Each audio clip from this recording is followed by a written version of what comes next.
Dear friends, welcome to ACE Engineering Academy. ఇవాళ జరిగిన assistant executive engineers examination key and solutions గురించి ఒకసారి మనం డిస్కస్ చేసుకుందాం.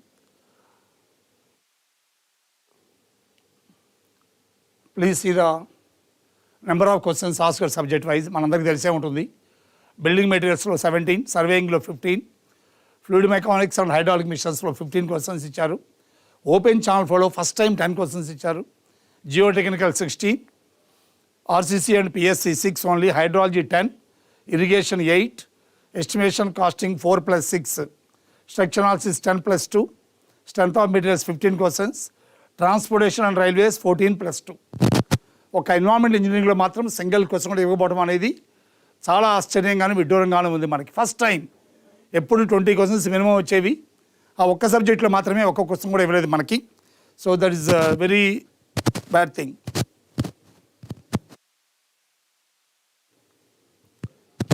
నెక్స్ట్ స్లైడ్ ఇక్కడ. Fast మధునూరా.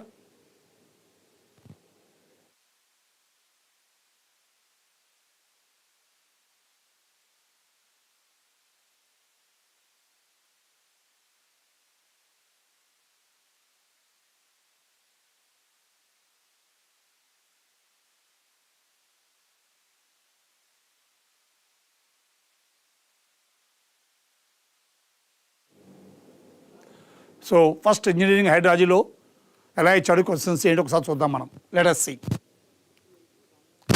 Channel routing using the Muskingum method.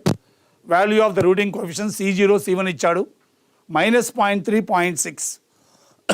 C0 + C1 + C2 is 1. ఈ రెండు కలుపుకుంటే 0.3. కంపల్సరీగా 0.7 ఉండాలి మనకి. We know the formula.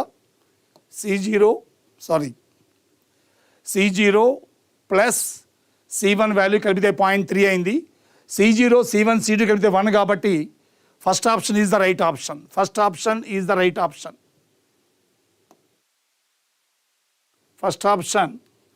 Option 1 is correct. Applied formula C0 + C1 + C2 is 1. ఈ రెండు కలిపితే 0.3. సో కంపల్సరీగా ఈ వాల్యూ 0.7 ఉండాలి. Option 1 is correct. This is correct answer. A circular dug well in fine sand region has a yield of 15 liters per second under a depression head of 4 meters.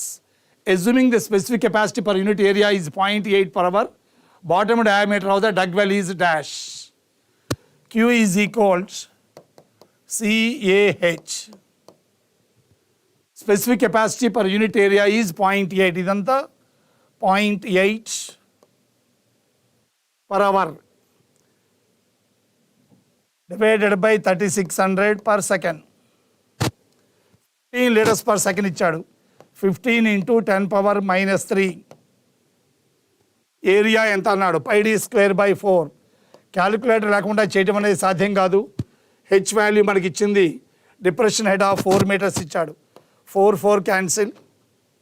0.8 దీన్ని simplify చేసుకోవాలి. d² value 15 into 10⁻³ into 3600 divided by π into 0.8.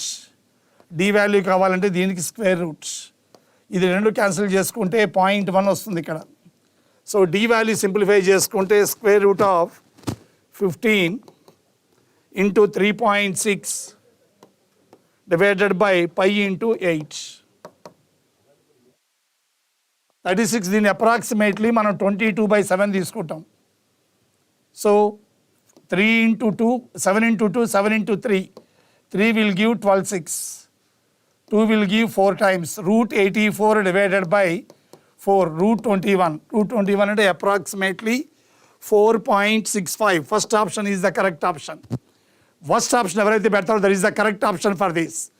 Calculator లేకుండా చేయలేమేమో అనుకుంటారు, కానీ చేయగలం మనం దీన్ని. In a particular season, ఇది మనం క్లాస్లో కూడా చెప్పుకున్నాం. Catchment was found to have a 5 index value ఇచ్చాడు. 5 index value 0.4 cm/hour. Rainfall ఇచ్చాడు మనకి P 2.4 centimeters. 8 hours time. D value 8 hours. What is the runoff depth అడిగాడు? R is equal to P minus 5D. P 2.4 minus 0.4 into 8. 2.4 minus 3.2 అంటే negative వస్తుంది. Run of అనేది negative ఉండడానికి అవకాశం లేదు. Negative వస్తే మనం జీరో పెట్టుకోవాలి ఆన్సర్ని. What is the meaning of more infiltration? More infiltration I value less than FC. ఎప్పుడైతే ఐ లెస్ దాన్ ఎఫ్సి అవుతుందో F is equal to I అవుతుంది. Option 1 is right option. Instantaneous unit hydrograph is a very fundamental definition. Infinitely smallest duration with direct runoff excess of 1 centimeter. Infinitely small duration, unit rainfall excess. This is the correct option. Second option is the right option for question number 54, my dear friends. Convective precipitation, surface heating వల్ల వచ్చేది. Temperature difference is the cause. Temperature difference is the cause. ఫస్ట్ది కాదు, cooler air mass from the wedges కాదు, air mass there is nothing but orograph precipitation కాదు. Rising of moist air due to surface heating is the correct one. Direct definition is given for a catchment. S curve due to a rainfall intensity 1 centimeter per hour is given by discharge equation ఇచ్చాడు. At T is equal 1 hour, ordinate of instantaneous unit hydrograph, ordinate of IUH, ordinate of IUH value మనకి తెలుసు 1 by D dq by dt of S curve 1 centimeter per 1 hour అంటే this is 1. S curve unit hydrograph యొక్క discharge యొక్క derivative కట్టుకోవాలంటే మనం చాలామంది calculator రాకుండా చేయలేమేమో అనుకుంటాం. మనం దీని డెరివేటివ్ కట్టుకోవడమే. 3కి derivative 0 minus 2 by t square ఒక డెరివేటివ్ కట్టాలి మనం. Minus t by t square అంటే మైనస్ 1 by t. దీని యొక్క డెరివేటివ్ కడితే minus 2 into minus 2 by t cube minus 1 by t की derivative minus 1 by t square 4 by t cube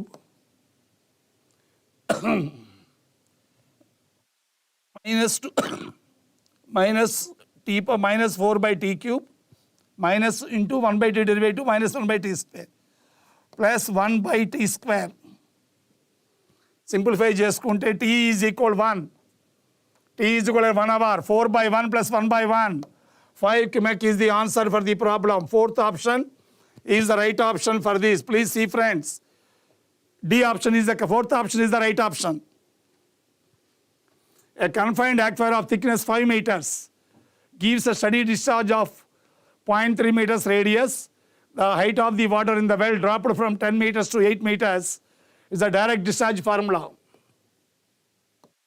Discharge of a confined aquifer 2 pi kb h minus h or delta h by log r upon rw to the base e. That is the formula we studied. Discharge is 20 liters per second. 20 into 10 power minus 3. 2 pi into k value అడిగాడు. B depth of thickness is 5 meters sir. 5 h minus h 10 meters నుంచి 8 meters తగ్గిందంటే 2 log 300 divided by 0.3. 300 by 0.3 calculator కావాలేమో అనుకోవద్దు. 5 into 2 10 20 మొత్తం 20 cancel అయిపోతుంది. k value కావాలి. 10 power minus 3 అంటే 0.001 log ఇది 1000 to the base e divided by pi. Multiple ఆప్షన్స్లో వాడు ఇచ్చేటప్పుడు ఇక్కడ బ్రాకెట్ పెట్టాలి. ఇక్కడ బ్రాకెట్ పెట్టకుండా ఆన్సర్స్ ఇచ్చాడు. సో ఇచ్చిన వాటి ప్రకారంగా answer is third option, but this bracket should be here. That was the printing mistake given in the paper. Bracket should be kept, divided by P must be there. Anyway మిగతావన్నీ అసలు Tally కావు కాబట్టి guarantee దాన్ని పెట్టే chance ఉంటుంది. Very good. Analysis of data on the maximum 1 day rainfall depth 300 millimeterకి return period is 80 years. Return period is 80 years. What is the probability of a 1 day rainfall depth equal to or greater than 300 millimeters at Hyderabad occurring at least once in 80 years? At least once అనేది దానికి symbol ఇది. మన formula తెలుసు మనకి 1 minus q power n 1 minus 1 minus 1 by t whole power n. 1 minus 1 by 80 whole power 80 is the answer. Without calculator, we cannot solve the problem. Answer is 0.64 ఎంత వస్తుంది మనకి. ఇచ్చిన వాటిలో ఆప్షన్ లేదు. Number 1. Number 2, it is humanly impossible without using calculator solve చేయడం అనేది మాత్రం సాధ్యం కాదు మనకి. So this is a wrong option and cannot be solved without using calculator. Please observe this.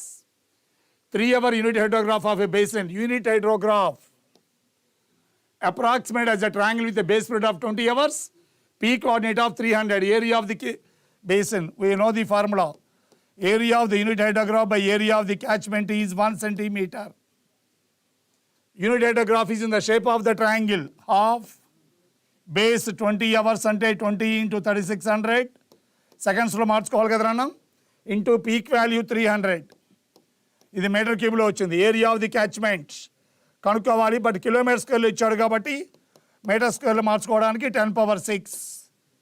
1 centimeter. Definition of unit hydrograph producing runoff depth of 1 centimeter. Therefore, it is 1 by 100. 1, 2, 3, 4, 5, 6 zeros cancel. 2 10 times పోతుంది.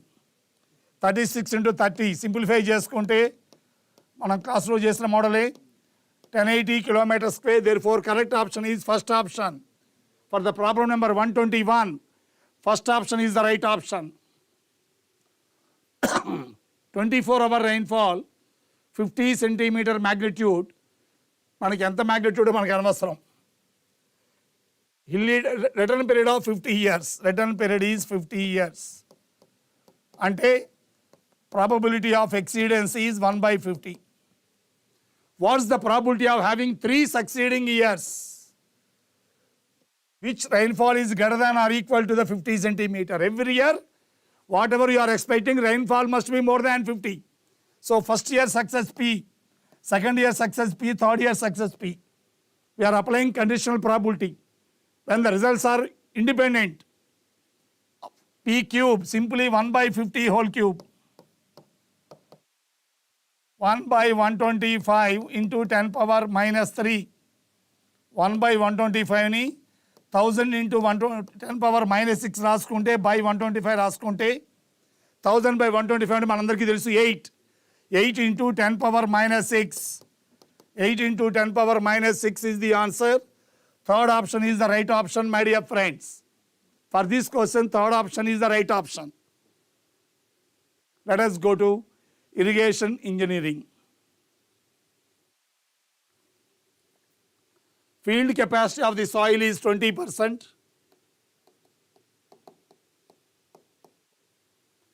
Specific gravity 1.6. Before applying irrigation water, wet sample is taken 150 grams. Oven dry is 136. So moisture content is equal to 150 minus 136 by 136 into 100 percentage కోసం 1400 by 136 approximately 10% ఎంత వస్తుంది మనకి. So what is the depth of the water that must be applied to the soil to a depth of 0.9 meters? Depth of watering dy SD into FC minus MC, that's all. Specific gravity ఇచ్చాడు నాన్న 1.6. D root zone depth మనకు answer అన్ని millimetres ఇచ్చాడు.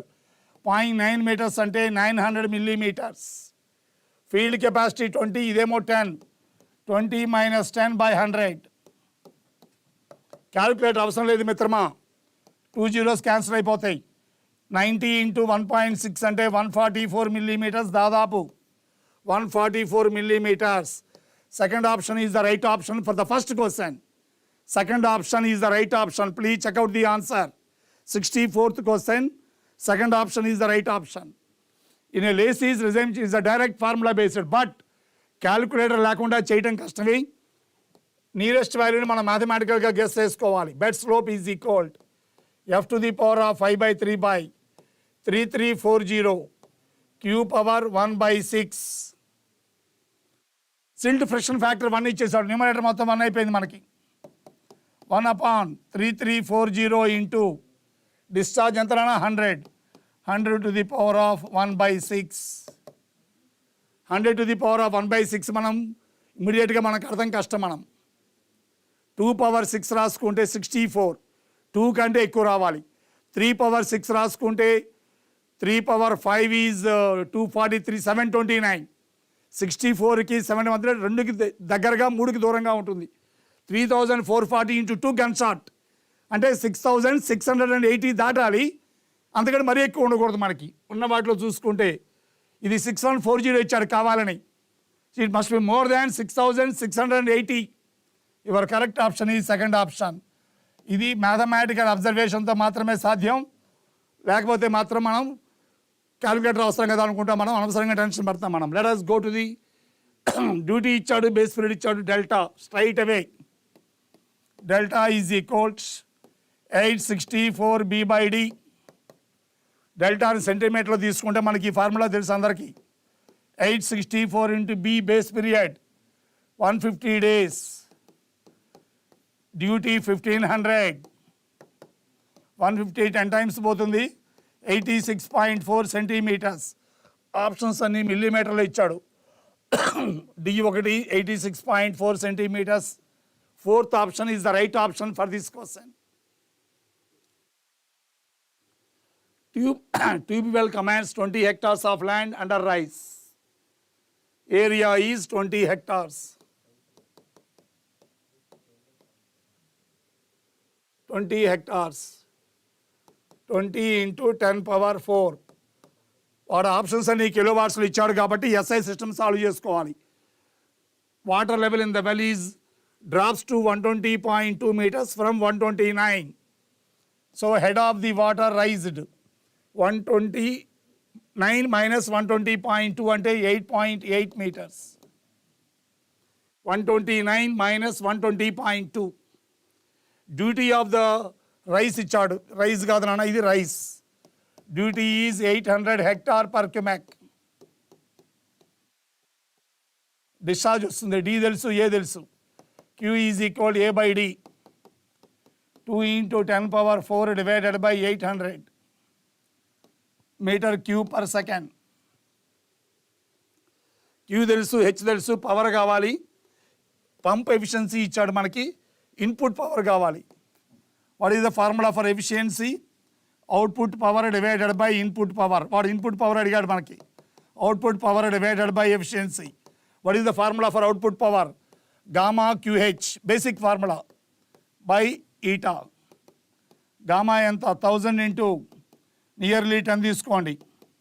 Q ఎంత? 2 into 10^4 divided by 800. H ఎంత? 8.8. Efficiency 60%.6. మిత్రమా మన kilo వాట్స్లో అడిగాడు, 1000 లేపేయచ్చు మనం. మనకి ఇది ఎస్ఐ సిస్టంలో అంటే వాట్స్లో వస్తుంది. వాడు ఇచ్చిన మల్టిపుల్ ఛాయిస్ కిలో వాట్స్లో అడిగాడు కాబట్టి 1000 లేపేస్తాం మనం. మిగతా సింప్లిఫై చేసుకోవాలి జాగ్రత్తగా. 2 into 10^5 into 8.8 divided by 800 into 0.6. Please simplify this. అచ్చా, ఇది మనం ఇక్కడ మీటర్ స్క్వేర్లో మార్చక్కర్లేదు. ఎందుకంటే A/D రాసేప్పుడు 20 ఇదంతా అక్కర్లేదు మనకి. 20 hectares by 800 hectare/hectare/cubic ఈ స్టెప్ మనకి అవసరం లేదు నాన్న. సో దిస్ ఈజ్ డైరెక్ట్గా మనకి ఎంత వస్తుందంటే 20/800 into G value 10 into 8.8/800 into 0.6 kilowatts. ఒకసారి చూడండి, ఇక్కడ ఏరియా హెక్టార్స్లో ఇచ్చాడు, D hectare/cubic ఇచ్చాడు. డైరెక్ట్గా హెక్టార్ క్యాన్సిల్ అయిపోతుంది కాబట్టి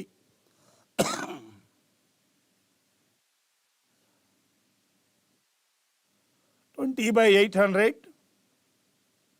ఇది అక్కర్లేదు కదా. ఇది 20/800 is there. 10 into this is 20 will give this is 0.6. 20 will give 40 times. 10 will give 4 times. 4 will give 2.2. 2.2/6 అంటే 22/6. 3.6 నియర్లీ. C option, third option is the correct option. దీనిలో ఒకసారి ఒక చిన్న మిస్టేక్ మనకి మీటర్ స్క్వేర్ ముందు మార్చుకున్నాం ఎస్ఐ సిస్టమ్ అనుకోని. D is equal to A by Q. Q is equal to A by D. Hectare by hectare per cubic. డైరెక్ట్గా వచ్చేస్తుంది మనకి 3.6. The silt factor is 1. What is the medium size అన్నాడు. ఇది కూడా మనం చెప్పుకున్నదే. F is equal to 1.676 square root of D50. F is 1.76 square root of D50. D50 is equals 1 by 1.76 whole square.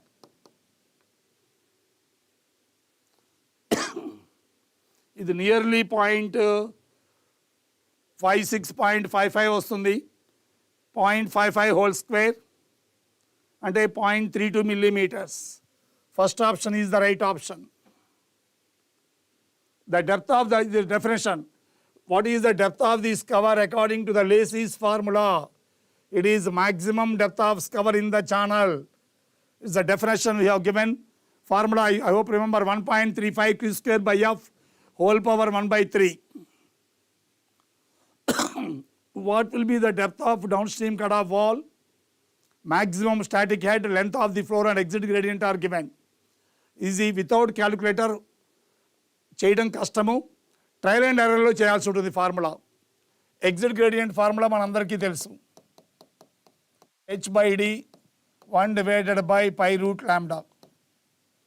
H ఇచ్చాడు మనకి. Static head is 2.4 meters.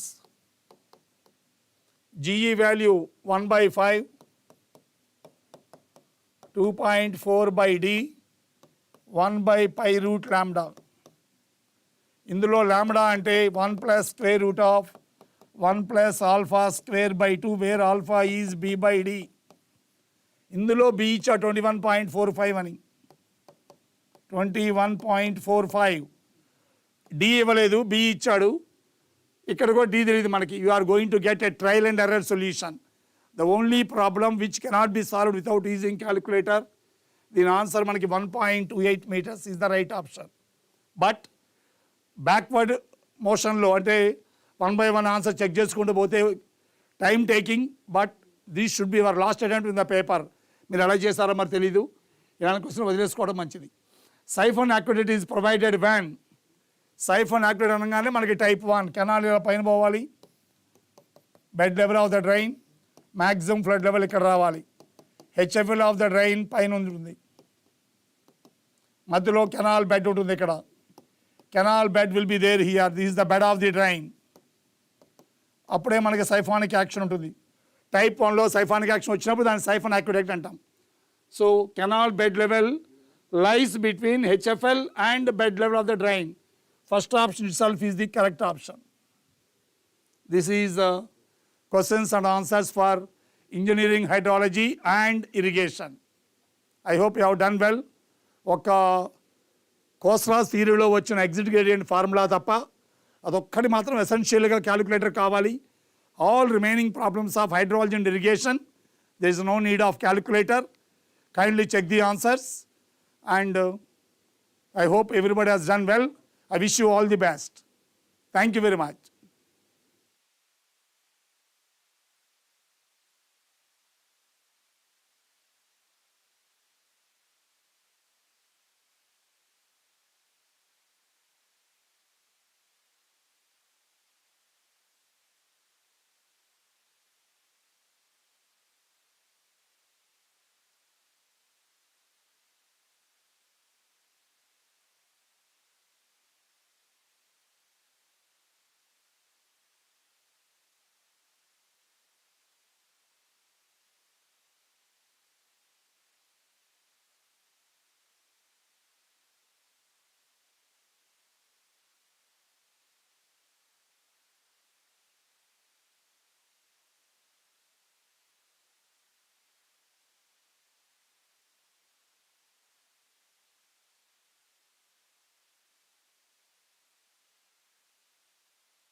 Right. Good evening all. So I'll be dealing with estimation and costing. So let us see the questions which have come in the exam. So మొదటిది చూసుకుంటే, in a long and short wall method of estimation, the length of the long wall is the center to center distance between the walls. So ఏమడిగాడు ఇక్కడ, center to center distance between the walls ఏంటా అని అడిగాడు. ఒక్క నిమిషం. Right. So long wall short wall method లో estimation of the length of the long wall is the center to center distance between the walls and ఏంటి. So ఆ centre to centre distance ఇచ్చినప్పుడు, okay, ఇప్పుడు చూడండి ఒక figure గీస్తాను చూడండి. For example this is your figure. Centre line మెథడ్లో మనకి సెంటర్ టు సెంటర్ డిస్టెన్సెస్ ఇస్తారు, right. So centre to centre distance ఇచ్చినప్పుడు మనకి centre line length distance between the walls is equal to what. ఇక్కడ చూడండి ఆప్షన్స్ చూడండి, 1 2 3 4లో చూడండి. లాస్ట్ నుంచి వద్దాం. Breadth of the wall on each side, no, this is wrong. Half breadth of the wall on one side, no. Breadth of the wall only on one side, absolutely wrong. So answer ఏంటంటే half breadth of the wall on each side. అంటే చూడండి ఇక్కడ centre to centre మనకి ఇచ్చాడు. So మనకి ఇక్కడ long వాల్లో length కావాలి అంటే సెంటర్ టు సెంటర్ మిగిలింది ఇంకా హాఫ్ బ్రెడ్త్ ఉంది కదా వాల్కి, హాఫ్ బ్రెడ్త్. సో ఈ హాఫ్ బ్రెడ్త్ మనం యాడ్ చేసుకుంటే మనకి total centre line length plus half breadth add చేసుకుంటే మనకు వచ్చేది total length of the long wall. So answer is 1. Right. Okay, let's see the next question. The inner dimensions of a room is 6 metre by 5 metre with 0.35 metre అంటే 35 centimetres. మనం మీటర్లో convert చేసుకుంటే 0.35 metre. Wall thickness, the total center line length of the room will be. So మనకి ఇచ్చిన దాని ప్రకారం figure వేసుకుంటే calculator అస్సలు అవసరం లేదరు నాయన. సో ఇక్కడ చూడండి మనకి ఇక్కడ టోటల్ వాడు ఇచ్చింది ఇన్నర్ డైమెన్షన్స్ అంటే 6 మీటర్లు బై 5 మీటర్లు, ఇదే కదా ఇచ్చింది వాడు. సో థిక్నెస్ ఆఫ్ ద వాల్ ఏమో వాడిచ్చింది 35 సెంటీమీటర్స్ అంటే నథింగ్ బట్ 0.35 మీటర్. 0.35 మీటర్ అంటే చూడండి ఇక్కడ మనకు కనుక్కోమంది ఏంటి, total centre line length of the wall కనుక్కున్నాడు. సో ఇక్కడ 6 మనకి ఇచ్చిన ఇన్నర్ కదా, 6 ప్లస్ 0.35/2 ప్లస్ 0.35/2 అంటే 6.35 ప్లస్ ఈ సైడ్ చూసుకుంటే 5.35. All right. So 6.35 into 2, 5.35 into 2 రెండు యాడ్ చేసుకుంటే మనకు వచ్చేది ఎంత, ఇది 23.4 మీటర్. జస్ట్ చూడండి సెంటర్ టు సెంటర్ డిస్టెన్సెస్ కనుక్కుంటే మనకు వచ్చేస్తుంది total centre line length. So 6.35 plus 6.35 plus 5.35 plus 5.35 చేస్తే మనకు వచ్చేసేది 23.4 metre. That is your answer. Right. Next question చూడండి. Cube rate estimate is dash as compared to plinth area estimate. మీకు ఒక వరుస చెప్పాం, ఏంటిది, అప్రాక్సిమేట్ ఎస్టిమేట్స్లో 6 ఉన్నాయి. ఏమేంటవి, ఫస్ట్ చూసుకుంటే service, right, service rate method. Next చూసుకుంటే plinth area method or plinth area estimate. మూడవది చూసుకుంటే ఏంటిది, cube rate method, right, cube rate. నాలుగవది చూస్తే ఏంటిది, ఎలిమెంటల్ బిల్, అవునా, ఎలిమెంటల్ బిల్ మెథడ్. నెక్స్ట్ ఐదవది చూస్తే ఏంటిది, బే మెథడ్. ఆరవది చూస్తే కాస్ట్ కంపారిజన్ మెథడ్, రైట్. ఇవి 6. సో వరుసగా చూసుకుంటే చూడండి, cube rate estimate is dash as compared to plinth area estimate. అంటే ఏది, క్యూబ్ రేట్ ఇంకా మీకు చెప్పింది ఏంటి, కిందకి వెళ్తుంటే యాక్యురసీ అనేది పెరుగుతూ పోతుంది. సో అందుకనే cube rate is more accurate then plinth. So answer is more accurate as compared to plinth area estimate. Right. Okay, last question. If the formation level of the highway has a uniform gradient. చూడండి ఒకసారి question ఇందులో కొంచెం twist ఉంది చూడండి. Uniform gradient of a particular length and the ground is also having a longitudinal slope. మనం ఈ statement చదవంగానే మనం ఏమనుకుంటావు, అరే ఇది మిడ్ సెక్షన్ మెథడ్ ఏమోరా బాబు అనుకుంటాం. కానీ క్వశ్చన్ చూడండి, the earth work can not be calculated అన్నాడు.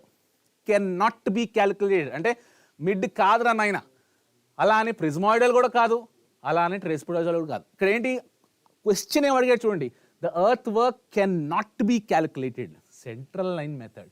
ఈ సెంట్రల్ లైన్ మెథడ్ సాధారణంగా బిల్డింగ్స్లో మనం వాడతాం, అవునా? సో ఎర్త్ వర్క్లో మనం మిగతా ఈ 3 వాడతాం, కానీ బిల్డింగ్స్లో సెంట్రల్ లైన్ మెథడ్ అనేది వాడతాం, రైట్? సో చూసుకోవాలి, ఆన్సర్ చేసుకుని చూసుకోవాల్సింది. ఓకే, ఈ పర్వాలేదు, తప్పదు ఒక question. Okay, no ever mind. Okay, these are the 4 questions from estimation and costing, right? Okay.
Dear AEE aspirant, welcome to ACE Online. So this is Dr. G. Balaraju.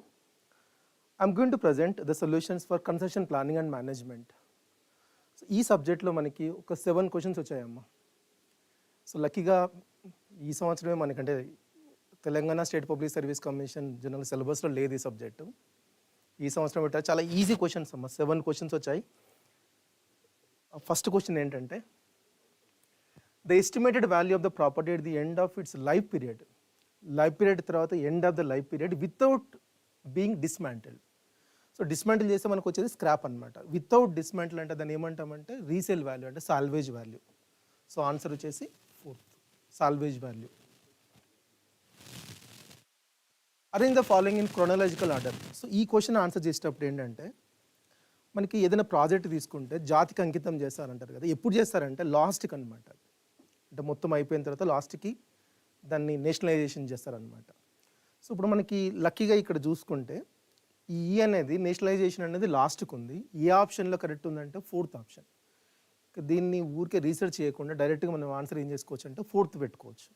సరే ఒకసారి చూద్దాం అసలు 4th ఏంటో చూస్తే. ఏ అంటే ఏంటి, integration and regrouping, old guarantee system, modified guarantee system, state concession and ownership. ఒక్కసారి state ownership అయిన తర్వాత నెక్స్ట్ ఏమవుతుందంటే నేషనలైజేషన్ అవుతుంది అనమాట. ఇది జనరల్ ఆర్డర్. సో మనకి డైరెక్ట్గా 4th ఆప్షన్ అంటే ఏసీబీడీ. ఇది జనరల్ క్వశ్చన్, ఇది యాక్చువల్గా కన్సెషన్ మేనేజ్మెంట్ అని కాదు, మనకి ఏదైనా ప్రాజెక్ట్ తీసుకుంటే ఇలా ఉంటుంది అనమాట. సో ఇది మనం జనరల్గా డిస్కస్ ఏం చేయం మనం ఎప్పుడు, ఈవెన్ ఓన్లీ ప్రాక్టికల్ సైడ్ అనమాట. సో ఇది ఒక క్వశ్చన్ మీకు జనరల్గా ఏదైనా పేపర్ చూసుకుంటే వచ్చేదన్నమాట. ఇది in which type of contract measurement of executed items are not required to keep. Lump sum contract జనరల్గా ఏంటంటే మనకి ముందే డ్రాయింగ్స్, డిజైన్స్, బీఓక్యూ ఎవ్రీథింగ్ అంటే మనకి స్పెసిఫికేషన్స్ అన్ని ముందే తెలిస్తే మనం ఏం చేస్తామంటే అప్పుడు లంసమ్ కాంట్రాక్ట్కి వెళ్తాం. అంటే లంసమ్ కాంట్రాక్ట్లో ఆల్రెడీ డిజైన్, డ్రాయింగ్స్ మొత్తం డీటెయిల్స్ అన్నీ ఉన్నాయి మనకి. సో దాన్ని మళ్ళీ తర్వాత మెజర్మెంట్ చేయాల్సిన పని లేదు. ఇది మెజర్మెంట్ బేస్డ్ కాంట్రాక్ట్ కాదు. రిమైనింగ్ అన్నీ ఏంటంటే మెజర్మెంట్ బేస్డ్ కాంట్రాక్ట్స్.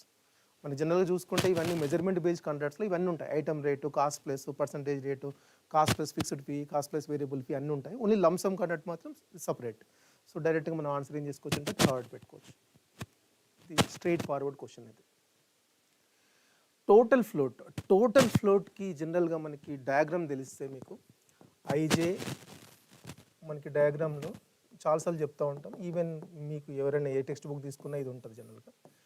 ఈఐఎల్ఐ అంటే ఎర్లియస్ట్ లేటెస్ట్, ఈజేఎల్జే, ఈ డిఐజే అనేది డ్యూరేషన్. ఈ ఫస్ట్ వాల్యూ ఏమవుతుంది అంటే ఈఎస్టీ అవుతుంది, అంటే ఎర్లియస్ట్ స్టార్ట్ టైము. ఈ last value LFT, latest finish time. మనకి టోటల్ ఫ్లోట్ ఏంటంటే జనరల్గా డెఫినేషన్ ప్రకారం total float is equal to LJ minus EI, అంటే available time minus required time DIJ. So దీనిలో రాసుకోవచ్చు అంటే LFT minus EST minus duration. దీన్ని రీఅరేంజ్ చేసుకుంటే ఏమవుతుందంటే total float is equal to ఏం రాసుకోవచ్చు, LFT minus duration minus EST రాసుకుంటే. సో ఎల్ఎఫ్టీ మైనస్ డ్యూరేషన్ అంటే LST, LST minus EST.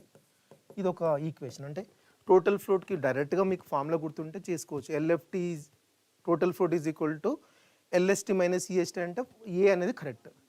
Next ఇంకొకటి ఏం చేసుకోవచ్చు అంటే దీన్ని ఇలా రాసుకోవచ్చు అంటే total float is equal to LFT minus duration రాసాం కదా, అలా కాకుండా ఎల్ఎఫ్టీ మైనస్ కామన్ తీసుకుంటే ఈఎస్టీ ప్లస్ డ్యూరేషన్ అవుతుంది. అంటే ఇదేమవుతుంది అంటే సింపుల్గా ఎల్ఎఫ్టీ మైనస్ ఈఎఫ్టీ అవుతుంది. అంటే ఈఎస్టీ ప్లస్ డ్యూరేషన్ అనేది earliest start time plus duration ఏమవుతుందంటే ఈఎఫ్టీ అవుతుంది. అంటే LFT minus EFT or LST minus EST. మనకి రెండు ఇచ్చాడు, ఎల్ఎస్టీ మైనస్ ఈఎస్టీ ఇచ్చాడు, ఎల్ఎఫ్టీ మైనస్ ఈఎఫ్టీ ఇచ్చాడు. అంటే ఇది రెండు కరెక్ట్. ఇది జనరల్గా స్టాండర్డ్ క్వశ్చన్. ఇది మనకి ఏ పేపర్లో చూసుకుని ఇది ఉంటుంది. అంటే మనకి ఏమవుతుంది ఆన్సర్ ఇక్కడ both A and R be true, అంటే థర్డ్ ఆప్షన్. దీనికి ఆన్సర్ 3 అనమాట. The frequency distribution duration of individual activity takes shape of. So ఇది ఒక standard question. PERT activity duration beta distribution. So ఇంకెక్కువ థింక్ చేస్తే అన్నెసెసరీగా మీరు ఊరికన్ ఆప్షన్ చదవద్దు. 3 బీటా డిస్ట్రిబ్యూషన్.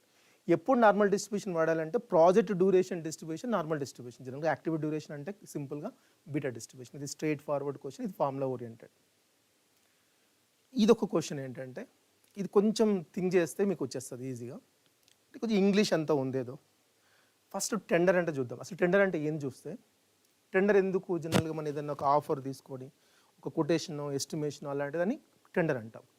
అంటే ఇక్కడ ఏం కరెక్ట్గా ఉంది ఇక్కడ చూస్తే offer in writing to execute some specified works. So tender ఏదైనా ఎగ్జిక్యూషన్ కోసమే వాడతాం. సో డి అనేది మ్యాచింగ్ విత్ 2, ఈ మ్యాచింగ్ విత్ 2. డి మ్యాచ్ అయ్యేది 2 తోటి ఎక్కడెక్కడ ఉన్నాయంటే ఇక్కడ చూస్తే దీంట్లో ఈ నేను 2 తీసేస్తే 3 తీసేస్తాను. నాకు ఆన్సర్ వచ్చేసి 1 కానీ 4 కానీ అవుతుంది. నెక్స్ట్ ఇంకేం చూద్దామంటే ఆర్బిట్రేషన్ చూద్దాం. ఆర్బిట్రేషన్ అంటే ఏంటంటే డిస్ప్యూట్ ఏమైనా వచ్చినప్పుడు రిజాల్వ్ చేసుకోవడం. అక్కడ settlement of dispute. So C1 అంటే మళ్ళీ 1 ఉంది 4 ఉంది, మళ్ళీ కన్ఫ్యూజన్ ఉంది. ఈసారి ఈఎండి చూద్దాం. ఈఎండి ఏంటంటే జనరల్గా మనం టెండర్ ఎప్పుడైనా ఫైల్ చేసినప్పుడు ఈఎండి అంటే మనకి అది డీడీ ఫార్మాట్లో ఉంటుంది అనమాట. సీరియస్నెస్ కోసం ఎవరో ఒక కాంట్రాక్టర్ నేను టెండర్ ఇచ్చేసి తర్వాత డ్రాప్ అవుతారు కదా, అలాంటి కాకుండా ఉండడానికి ఏంటంటే ఈఎండి తీసుకుంటారు అనమాట. సో ఈఎండి తీసుకుంటే guarantee in the form of cash and the part of the contractor to keep open the offer for consideration. అంటే టెండర్ ఇస్తున్నాడు కదా, టెండర్ ఫైల్ చేసినప్పుడు టెండర్ సబ్మిట్ చేసినప్పుడు అది technical bid financial bid submit చేసినప్పుడు సీరియస్గా ఉండాలి కదా, మళ్ళీ డ్రాప్ కావద్దు అనమాట. దానికోసం ఏం చేస్తారంటే ఈఎండి పెడతారు అనమాట. సో ఏ అనేది 4. A4 ఎక్కడ మ్యాచ్ అవుతుంది అంటే ఇక్కడ కన్ఫ్యూజన్ ఏంటంటే 1 తీసుకోవద్దండి, 4 తీసుకోవాలి. A4 B3 C1 D2. So ఇప్పుడు ఈ సెక్యూరిటీ డిపాజిట్ ఎందుకంటే జనరల్గా మనం ఎగ్జిక్యూట్ చేస్తున్నప్పుడు ఏదన్నా మళ్ళీ మధ్యలో ప్రాబ్లం వచ్చినప్పుడు కాంట్రాక్ట్ డ్రాప్ అవుతారు కదా, దానికోసం అని ఏం చేస్తారంటే సెక్యూరిటీ డిపాజిట్. కొన్నిసార్లు ఏమవుతుందంటే ఈఎండి ఎస్డి కింద కన్వర్ట్ అవుతుంది. అంటే EMD is convert into SD. So మనకి ఆన్సర్ వచ్చేసి 4. సో ఇది ఒక standard question. Which of the following pairs are not correct matched. So మనం చాలాసార్లు అంటే నా స్టూడెంట్, మీకు ఎవరైనా నా స్టూడెంట్ అయ్యి ఉంటే తెలుస్తుంది, చాలాసార్లు చెప్తా ఉంటాను. పెట్ అంటే ఈవెంట్ ఓరియంటెడ్, సిపిఎం అంటే యాక్టివిటీ ఓరియంటెడ్, ఫ్లోట్ సిపిఎంలో ఉంటుంది. అలాంటివి PERT activity oriented. PERT activity oriented ఏంది అసలు? యాక్చువల్లీ పెట్లో యాక్టివిటీ అనేది వెల్ డిఫైన్డ్ కాదు. సో ఆన్సర్ వచ్చేసి డైరెక్ట్గా 1 తీసేసుకోవాలంటే. PERT 3 time estimate, CPM float concept, PERT probabilistic approach. So answer వచ్చేసి 1. So with this I can conclude. So next you have Mallikarjun sir.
Hi everyone.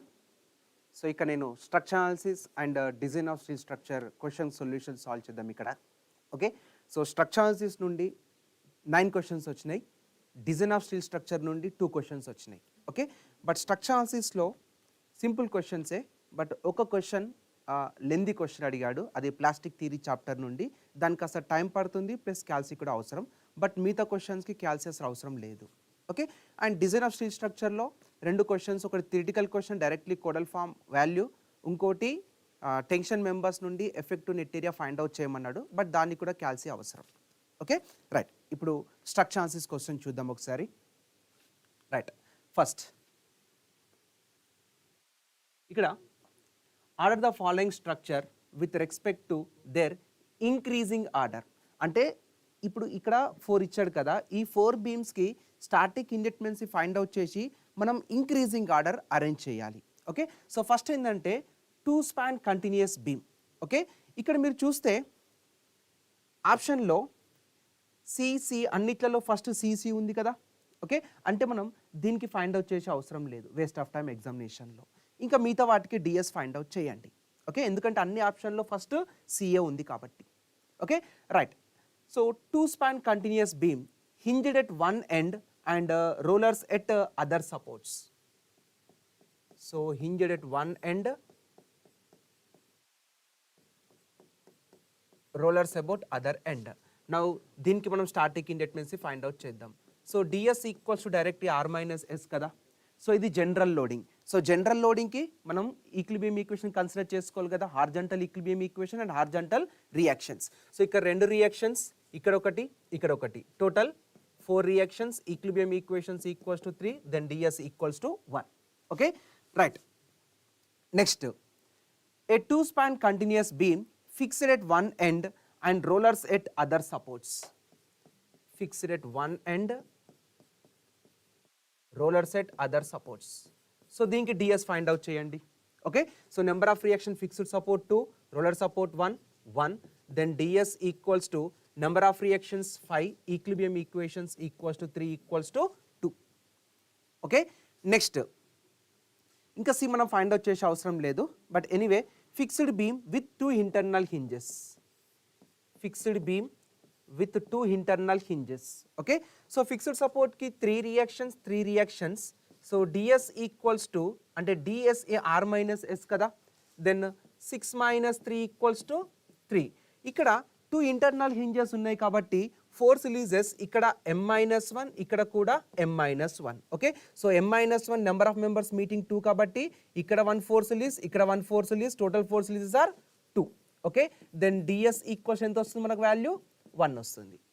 Okay, next 1 bay 1 storeyed fixed frame. Okay, nothing but single bay. Okay, fixed support. ఇక్కడ reactions 3, then ds equals to r minus s, 6 minus 3 equals to 3. So dsi, this is 3c kada, number of closed boxes 0, then ds equals to 3. Okay, so మీకు option ఇది వచ్చేసి C, increasing order. Okay, increasing order. Right. Next, which of the following statement is or correct while analyzing an indeterminate structure? Okay, ఇప్పుడు force method also call compatibility method కదా. Okay, but ఇక్కడ ఇచ్చింది ఏంటిది equilibrium conditions. So it is a wrong. Okay, ఏమన్నాడు ఇక్కడ correct అడిగాడు. So the force method requires to satisfy the compatibility conditions, correct.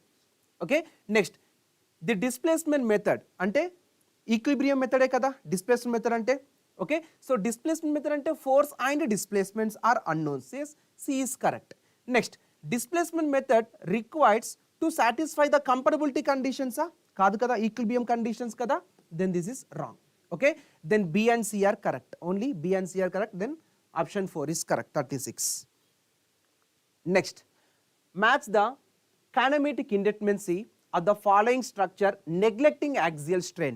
Neglecting axial strain అంటే axial deformation neglect చేయాలి. Okay, so 1 span beam fixed at both ends. Fixed at both ends kinematic independency value ఎంత, fixed support కి 0, 0, then dk value enta 0. Okay, so 1 0. So A వచ్చేసి 3. Next, 2 span continuous beam hinged at all supports. 2 spans continuous beam. Okay, 2 span continuous beam hinged at all supports. Okay, ఇది hinged support అండి, fixed support కాదు. Hinged at all supports. Neglecting axial deformation. What is the decay? ఇక్కడ 1 rotation, ఇక్కడ 1 rotation, ఇక్కడ 1 rotation. Total 3 కదా. Okay, then ఇక్కడ second 3. Then B వచ్చేసి 4. Next, 5 span continuous beam with fixed at one end and rollers at other end. 5 spans అన్నాడు. So 1 2 3 4 5 spans. 1 2 3 4 5. Okay, so find the decay. Fixed support kabatti 0. Neglecting axial deformation, so ikkada only 1 rotation, ikkada rotation, rotation, rotation, rotation. Any rotations total? 1 2 3 4 5. So decay equals to 5. So C is equals to 5. Okay, then 1 bay 1 story space ichadandi, space frame.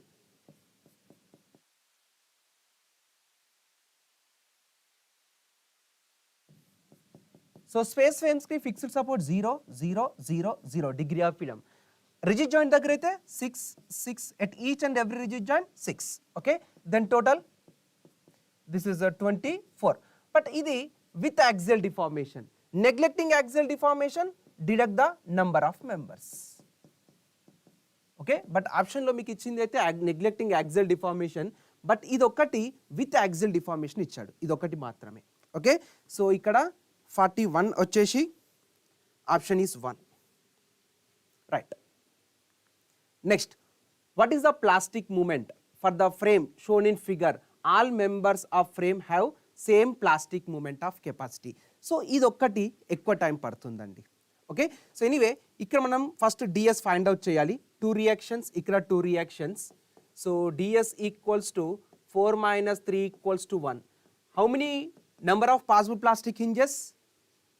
1 2 3 4. Okay, how many plastic hinges are required to form the mechanism? ds plus 1 equals to 2. Okay, and the number of independent mechanisms any? Capital N minus ds kada. Capital N ఏమో 4. Okay, ds value is 1 equals to 3. ఇక్కడ 3 possibilities ఉన్నాయి. ఇప్పుడు what are the 3 possibilities? First, beam mechanism in span AB. Second, beam mechanism in span BC. Okay, and third one వచ్చేసి combined mechanism. Okay, 2 combined mechanisms ఉంటాయి ఇక్కడ, beam mechanism in AB and sway mechanism. Okay, and నాలుగోది sway mechanism and beam mechanism in span BC. Okay, first beam mechanism in span AB. ఒక question time తీసుకుంటుందండి, మిగతా questions అన్ని తక్కువ time అయితే తీసుకుంటే, లెస్ దెన్ 1 minute తీసుకుంటాయి. So this is right. So this is B. Then plastic hinge will form under the point load at the rigid joint. Okay, this is the delta. Okay, so length of triangles rendu different unnai kabatti slopes kuda different kada. So idi theta, idi theta. So దీన్ని alpha ని assume చేసుకుంటున్నా, alpha ఇక్కడ alpha. Okay, so mark the direction of plastic movement opposite to rotation MP, MP and MP. Okay, so ఇక్కడ external work done ఎంత అండి? External work done equals to 30 into delta కదా. Okay, so what is delta in terms of theta? 4 into theta కదా. Okay, then internal work done, internal work done MP into theta, MP into theta plus 2mp into alpha. Okay, so how to get the alpha value? We have to know the relation between theta and alpha. Okay, so here 4 into theta equals to 2 into alpha. From this you will get the alpha equals to 2 theta. Okay, just equate external work done equals to internal work done. Then you will get the plastic movement from here.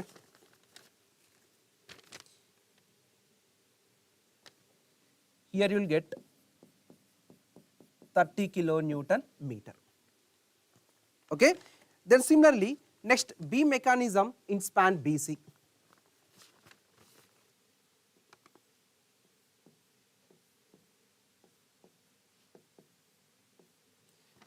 So ఇక్కడ load ఎంత ఇచ్చాడు 60, this is 2 metre and 2 metre కదా 60, this is 2 metre and this is 2 metre. So mechanism develop అవ్వాలంటే 3 plastic hinges అవసరం కదా. This is like a fixed beam subjected to point load at the centre. Okay, so what the collapse load అండి formula 8 MP/L డైరెక్ట్గా. Okay, then MP value find out చేయమంటున్నాడు కాబట్టి collapse load L/8. Okay, then 60 into length 4 metre divided by 8.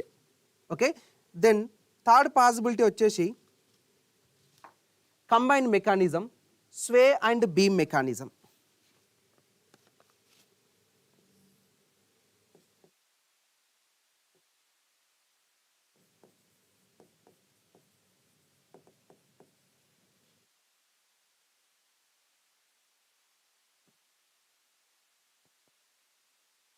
So ఇక్కడ 60 ఇచ్చాడు, this is given 30 and this is 4 metre and this is 2 metre, this is 2 meter, this is also given 2 meter and this is given 4 meter. Okay, so how many plastic inches are required to form the mechanism? మనకు small in value ఎంత వచ్చింది 2 వచ్చింది కదా, right. 2 ఎక్కడ place చేయాలి, స్వే mechanism beam mechanism కావాలి కదా. So one beam mechanism and under the load here.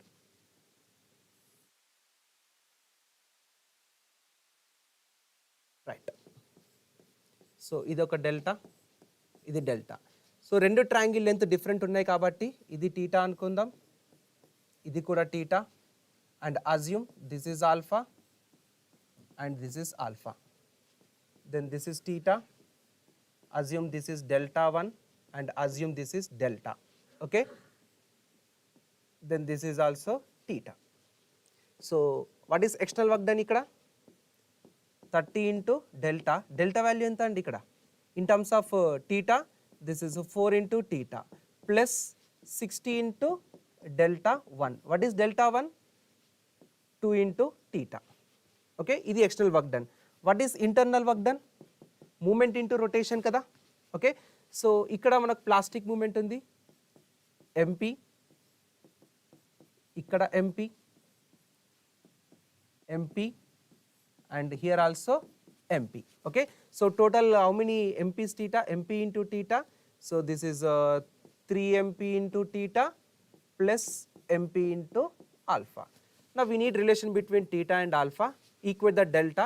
This is 6 into theta and 4 into alpha. From this equation you get the alpha. So ikkada external work done equals to internal work done. So ee rendu solve cheste meeku, so you will get the value plastic movement equals to 53.33 kilonewton meter. So ఈ అన్నిట్లలో ఏది maximum ఉంటే it is call plastic moment. So here maximum is 53.33. Okay, right. Next question, simple question. What is the far end moment of beam? So ఇదేమో far end, ఇదేమో near end. Okay, so ఇది A అనుకుందాం, ఇది B అనుకుందాం. This is L. Given far end of the beam of length due to settlement of delta at the near end. So he asking to find the moment at B. So fixed beam subjected to sinking moment kada. So ఇక్కడ rotation వచ్చేసి anti-clockwise and moment reaction is clockwise. So both supports are fixed support. What is the sinking moment here? 6EI delta by L square. So moment at B is equals to 6EI delta by L square. So ఇది clockwise or anti-clockwise? So this is clockwise. Okay, then option 2 is correct. Next, which of the following pair is or incorrect? Okay, మనం క్యాస్టిగినస్ theorem use చేస్తాం కదా deflection find out చేయడానికి, ఇది కరెక్టే. Flexibility method, force methods ఏమేమి ఉన్నాయి మనకు? Consistent deformation method force మెథడే కదా, ఫ్లెక్సిబిలిటీ మ్యాట్రిక్స్ మెథడ్ కూడా ఫోర్స్ మెథడే. సో ఇది correct. Okay, next stiffness method displacement method కదా, So displacement method ante degree of kinematic indeterminacy, not static indeterminacy, but here given static indeterminacy. So this is the wrong. Okay, and Betti's theorem is nothing but reciprocal deflection. This is correct. Okay, so incorrect pair anadu kabatti only option C is wrong. Okay, right.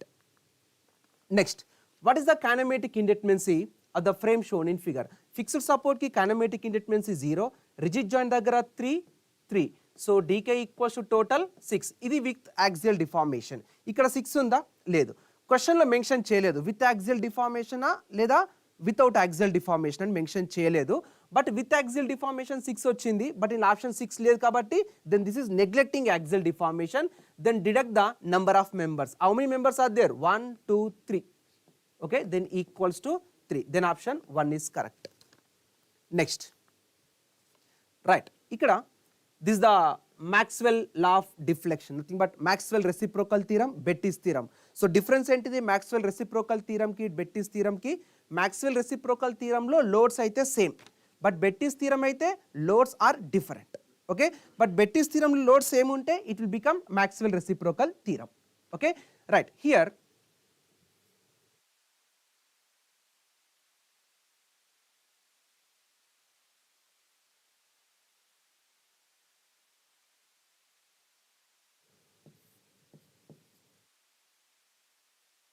So 2 points ఇచ్చాడు.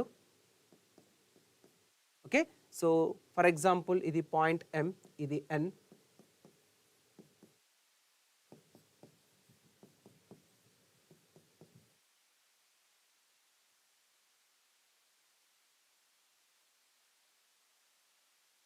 Right, okay, first the work done by set of external forces that is FM. So FM ఇది deflection కదా. So deflection at point M, load ఎక్కడ ఉంది? M దగ్గరనే ఉంది. ఇది deflection at point N, load at M. Okay, next FN, load is acting FN. Okay, then this the deflection at point M, load ఎక్కడ ఉంది? N దగ్గర. So deflection at point N, load ఎక్కడ ఉంది? N దగ్గర. Okay, so ఇక్కడ మనము బెట్టిస్ theorem apply చేయొచ్చు కదా. ఓకే, సో బెట్టిస్ థీరం ఏంటిది? Virtual work done by first loading, but what is the deflection due to second loading? ikkada delta mn equals to virtual work done by second loading. Okay, and what is the deflection at point n due to first loading? nm. Okay, so ikkada Maxwell theorem annadu kabatti fm equals to fn. Okay, check cheyandi okkasari. fm delta mn, yes, fm delta mn. Okay, next Fn delta Nm, yes, Fn delta Nm. Then option A is correct. Okay, so మీరు 1 eliminate చేయొచ్చు, 3 eliminate చేయొచ్చు, ఇంకా A and D. Okay, so next the deflection at any point. Okay, the deflection at any point, that is Nm due to, so ఇక్కడ చూస్తే మీరు this is due to force Fn. Fm కి deflection ఏంటిది? Mn కదా, but ఇక్కడ ఎంత ఇచ్చాడు మీకు? Nm ఇచ్చాడు. ఓకే, ఇది Mn, it is not Nm. Okay, then option B is wrong. ఇక మిగిలింది ఏంటిది? Option 4 is correct. Okay, right. Next, now this the question, distribution factor for CB. So distribution factor for CB equals to stiffness for member CB and total stiffness at joint C. At joint C, what the members are meeting here? CB plus CD. So what is the stiffness for member CB? This intermediate support kada. If R and is intermediate support, 4E, I enta 2I. And what is the length here? This length is 6 meter. And stiffness for member CD, far end CD, far end is fixed support. Then 4E, I is I only. And what is the span given? 4 meter. Okay, then substitute here and solve it. I think you will get this is 0.57. Okay, option 1 is correct. So there the questions was asked from structure analysis. Okay, now will see from design of steel structure 2 questions అడిగాడు. Okay right, ఇలాంటి questions already ఒకటి మనం solve చేసినాం, but ఇది కాస్త time పడుతుంది. మనం different sections consider చేసుకోవాలి. ఇందులో మీకు నెట్ ఏరియా ఫైండ్ అవుట్ చేయమంటున్నారండి. So net area find out చేయడానికి మనకి ఇది జిగ్జాగ్ ప్యాటర్న్ కాబట్టి ఫార్ములా ఇచ్చాను మీకు, B minus N dash D naught okay plus PS square by 4g into T. అంటే ఈ అన్ని ప్యాటర్న్లో మనకు నెట్ ఏరియా మినిమం ఉండాలి. నెట్ ఏరియా మినిమం ఉండాలంటే ఎన్ డాష్ వాల్యూ ఎక్కువ ఉండాలన్నా తక్కువ ఉండాలన్నా? ఎన్ డాష్ వాల్యూ ఎక్కువ ఉండాలి. ఇప్పుడు ఇది ఇంక్లైన్ లెగ్గే కదా. ఓకే, సో ఈ వాల్యూ తక్కువ ఉండాలి. So PS square by 4g value అనేది తక్కువ ఉండాలి. సో మీకు డిఫరెంట్ ప్యాటర్న్స్ ఇస్తాను ఇక్కడ. So this is 1 2 3 4 5 6 7 next 8 9 10. Okay, చాలా టైం పడుతుందండి ఇది. సో మీకు ఇట్లా ప్యాటర్న్ చెక్ చేయాలా 1 2 3. ఓకే, సో ఇదొక ప్యాటర్న్. మీకు net area along 1 2 3 4 find out చేయాలి. Next find the net area along 1 5 6 7 1 5 6 7. అలానే net area find along 1 5 3 4 1 5 3 4. Okay, and next one వచ్చేసి net area along 1 5 8 9 10 1 5 8 9 10. Okay, so దానికి డైరెక్ట్ వాల్యూస్ ఇస్తున్నా, ఇక్కడ ఎక్కువ టైం పడుతుంది కాబట్టి. సో ఫస్ట్ దానికి మీకు 1 5 3 6 వస్తుంది. అండ్ సెకండ్ ప్యాటర్న్ 1 5 6 7కి you will get 1 4 8 1 1 4 2 mm square. And third ప్యాటర్న్కి ఏమో మీకు ఈ వాల్యూ వచ్చేసి 1 5 5 8.285 వస్తుంది. And last ప్యాటర్న్కి 4 2 8. సో అన్నిట్లలో ఏ వాల్యూ మినిమం ఉంది? This is the minimum, this is the critical path.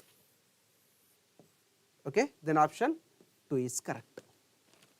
Okay, so మనం డిఫరెంట్ ప్యాటర్న్ చెక్ చేయాలి. Right, then last question is a direct question from a compression member chapter. The maximum value of effective slenderness ratio of compression flange of beam against lateral torsional buckling వచ్చేసి 300. ఇది కరెక్టే.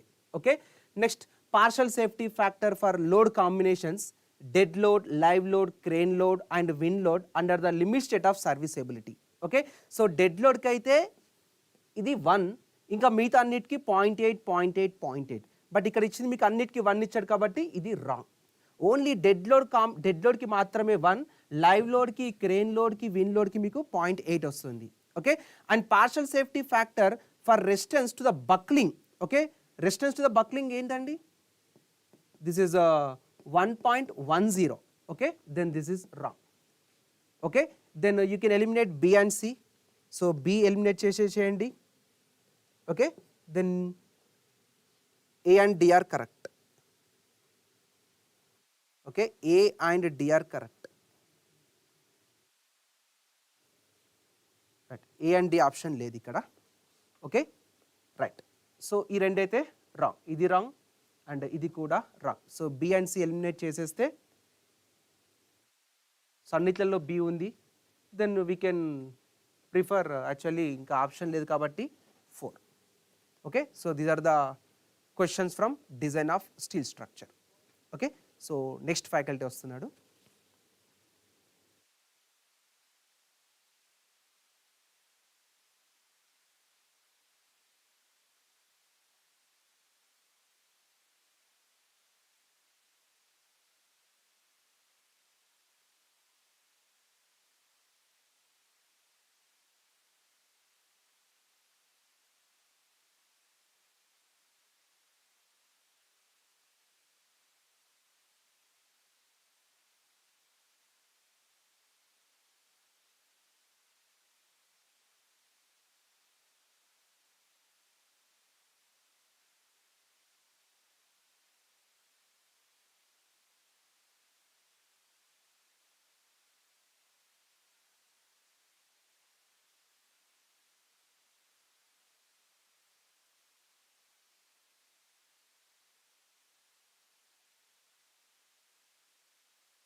Hi students, ఎలా రాశారు? Exam బాగా రాశారా? Will discuss transportation. 15 questions వచ్చాయి, అన్ని simple క్వశ్చన్సే. ఒక్క క్వశ్చన్ మాత్రం బిగ్ బౌన్సర్, దాన్ని వదిలేయచ్చు. మిగతావన్నీ almost all very simple questions. ఇది చూడండి, మ్యాచ్ ద ఫాలోయింగ్. కొద్దిగా లెందీ క్వశ్చన్సే ఇచ్చాడు, but time is a constraint కాబట్టి కొంచెం మనం చూసుకొని స్పీడ్గా చెప్పుకోవాలి, ఆన్సర్ చేయాలి. Coming to this question, go by process of elimination. If you go by process of elimination, stop sign ఇది మనకు బాగా తెలుసు. స్టాప్ సైన్ ఏంటి? ఆక్టాగనల్. ఈ షుడ్ మ్యాచ్ విత్ 2. ఈ షుడ్ మ్యాచ్ విత్ 2 ఒక్కటే ఆప్షన్ ఉంది, ఇంకా మిగిలినవి చూస్తారా? అస్సలు చూడం. So answer is 1. Next, find out the length of transition. This will be covered by the survey faculty later on. So coming to this question, which of the following statements cannot be used to describe the free flow speed of a vehicle stream? మనకి తెలుసు Q is equal to KV. Q is equal to KV is a common relation. Free flow speed, vehicles ఫ్రీగా స్పీడ్గా వెళ్తున్నాయి అంటే ఏం కావాలి? So density negligible అంటే road మొత్తం ఖాళీగా ఉన్నప్పుడు, if you consider 1 kilometer length of road, if it is ఖాళీ, then you get maximum speed achieved by the vehicle. So you get maximum speed when road is empty. Option is 1 direct question. Now coming to this 47 question, కొద్దిగా simplification time తీసుకుంటుంది. వాడు ఏం అడుగుతున్నాడంటే, the coefficient of average rolling friction ఇచ్చాడు, the gradient is +g ఇచ్చాడు. If the gradient of the road g double చేశాడు, g doubled, then what will be the percentage change in braking distance అడిగాడు. So percentage change in braking distance is equal to change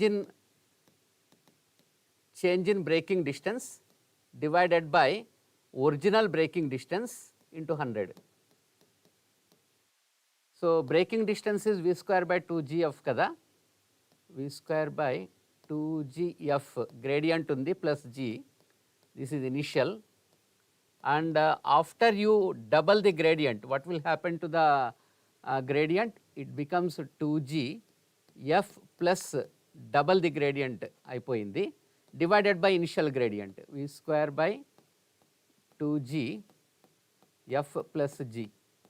దీనిలో మీరు అన్నీ cancel చేసి కుస్తీ బట్టి simplify చేయగలిగితే, v²/2g ఇవన్నీ చేస్తే మనకు ఫైనల్గా ఏం మిగులుతుంది అంటే, I'll give you directly that.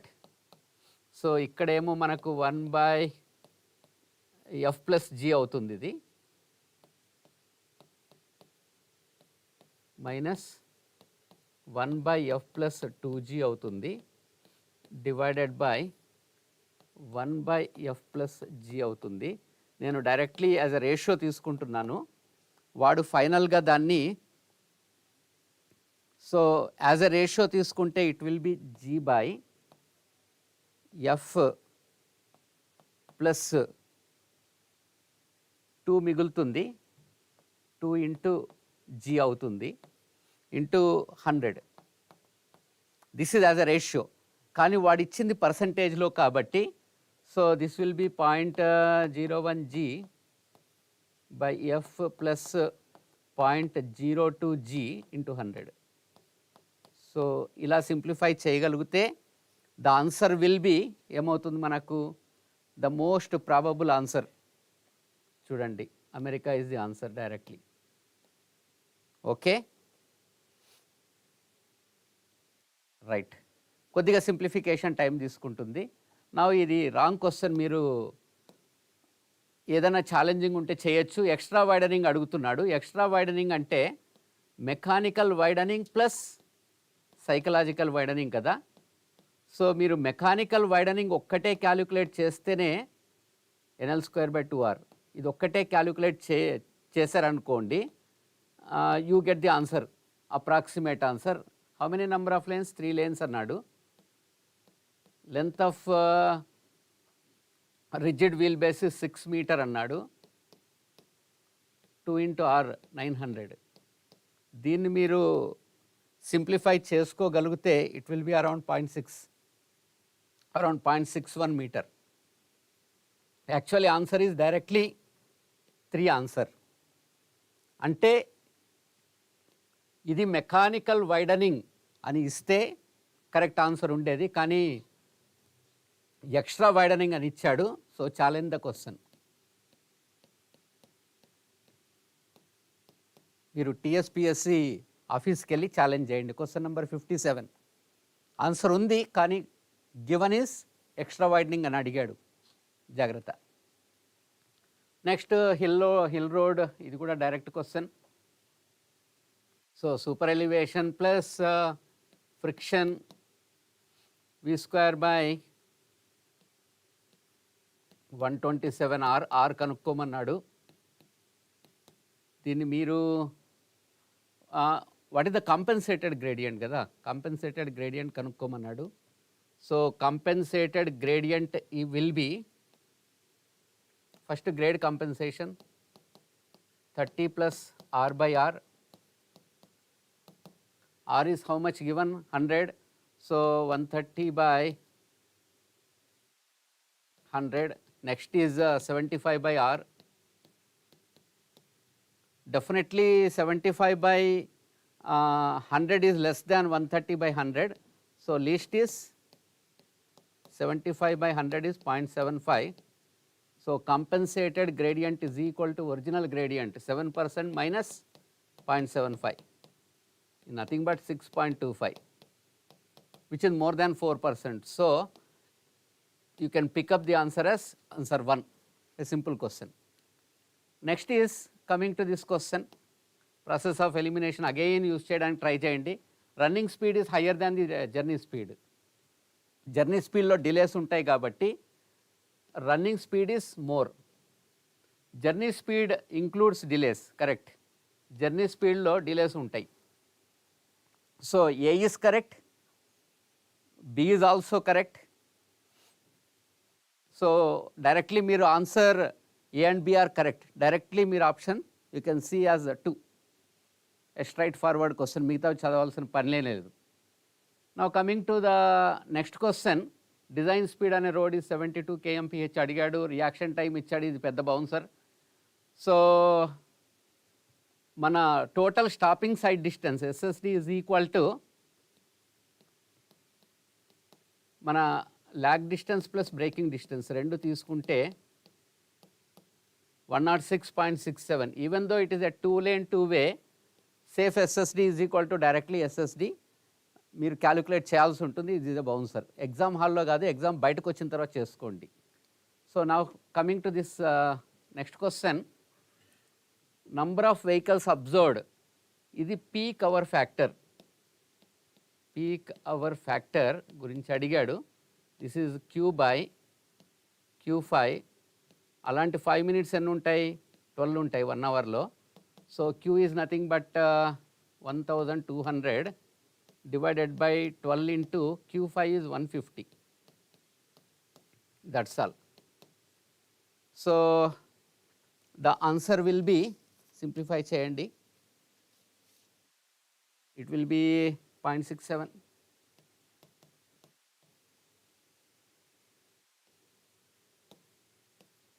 Answer 4. Next is, ఈ లీనియర్ స్పీడ్ డెన్సిటీ పైన 2 క్వశ్చన్లు పడ్డాయి మనకు. Maximum flow expected, what is given to us? Linear speed relation అంటే Q max is equal to Greenshields model, Q max is equal to K max by 2 V max by 2. So K max is given how much? 120 vehicles per kilometer length, 120 by 2. Vmax is 100 by 2. So this is 120, 60, 30. 3000 vehicle per hour. Eppudu? That is at a speed of 50 by 2. So 3000 vehicle per hour at a speed of 100 by 2, nothing but 50. Answer 1. It's a direct question, easy question, మనం ఈజీగా చేసేయచ్చు. Next ఇంకోటి చూడండి, of tracking మీద ఇచ్చాడు. Of tracking is W0 is L square by 2R. Directly if you substitute the values, R is how much? 60 meter. How much it is? 0.3 అవుతుంది కదా, right. Directly answer is 3. Next again Greenshields model ఇది. So at Vmax is nothing but when k is equal to 0, you will get Vmax 100 kmph, and when V is equal to 0, k becomes Kmax is equal to 100 into 6 by 5. If you substitute V is equal to 0, then we will get Kmax, then Qmax is equal to Vmax by 2 and Kmax by 2. Simplify చేశారు అంటే you will get 3000.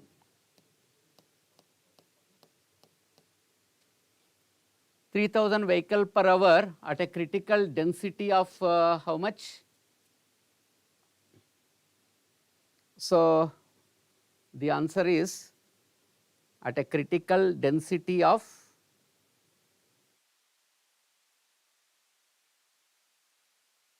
option. So free flow speed 100 kmph ఇచ్చాడు, okay, and jam density is 120. మనకిచ్చిన options మొత్తం చూస్తే third option A and B are correct. Okay, 3060, 100 kmph, density is 120. Very good, 100 kmph, this is 120, right. Now average spacing between vehicles in a traffic stream is 20 meter, then density అడిగాడు. Density will be 1000 by S,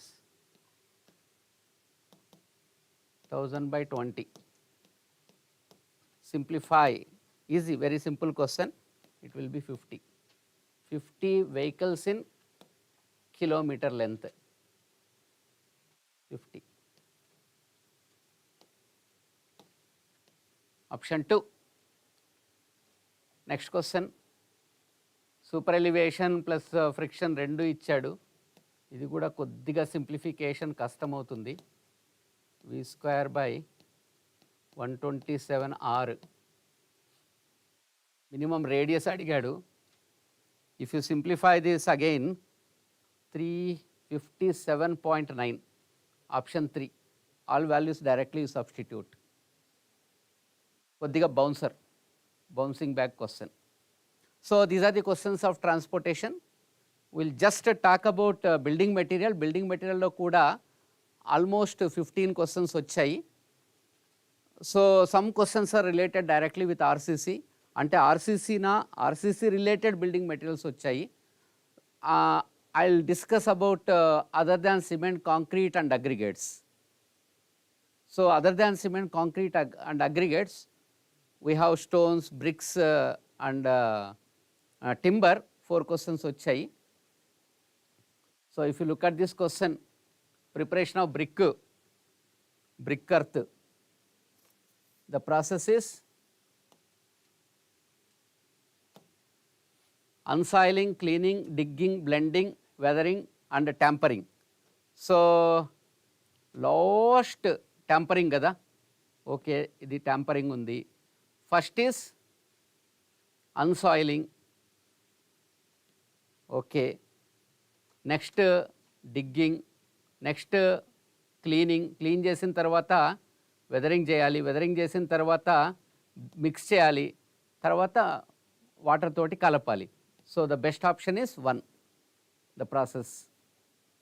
Next, coming to the question from bricks again, efflorescence is the appearance of white patches.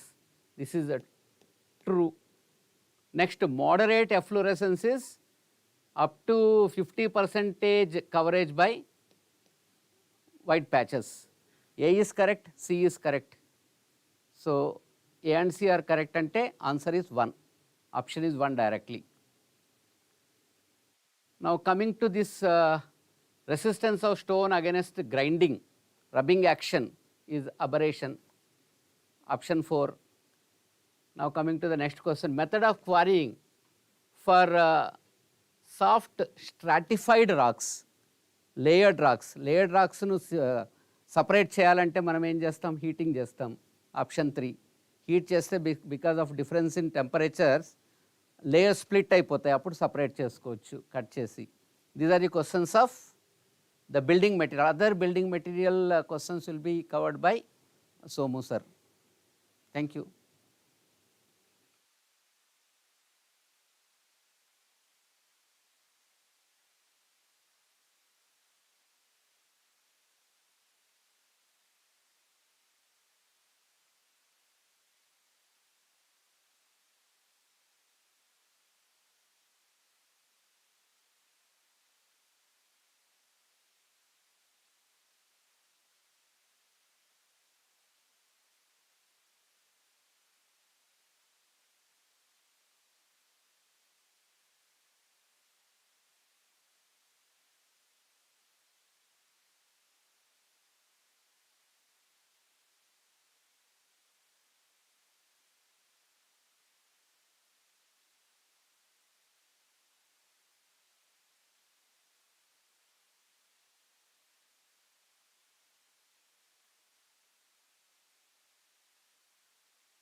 ఉండు. Now we'll discuss about the geotechnical engineering, open channel flow and environmental. Sorry to say, and environmental is 0. So first let's say about the geotechnical engineering. ఇది ఒక్కటి మాత్రం ఇచ్చిన pattern మాత్రం అలాగే ఇచ్చాడు. 16 questions ఇచ్చాడు. And as we already mention, జియోటెక్లో maximum number of questions numericals వస్తాయి. ఈ 16 క్వశ్చన్లో ఒక క్వశ్చన్ వచ్చేసి థియరిటికల్, మిగతా క్వశ్చన్స్ అన్ని న్యూమరికల్స్. ఈ 16 క్వశ్చన్లో 10 క్వశ్చన్లు వితౌట్ యూజింగ్ క్యాలిక్యులేటర్ ఈజీగా 1 minute లోపల చేసేయచ్చు. మిగతా 6 క్వశ్చన్లో 2 క్వశ్చన్లు యార్కర్స్, ఇంకో 4 క్వశ్చన్లో ఒక క్వశ్చన్లో వచ్చేసి డేటా మిస్సింగ్, ఒక క్వశ్చన్ వచ్చేసి కంప్లీట్గా అసలు ఆప్షన్కి క్వశ్చన్కి సంబంధం లేదు, ఇంకో 2 క్వశ్చన్లు అసలు మీరు అటెంప్ట్ కూడా చేయొద్దు. Now let's see the questions. So question number 1, precast a concrete pile. First of all, it's a pile foundation and given is a size 50 by 50.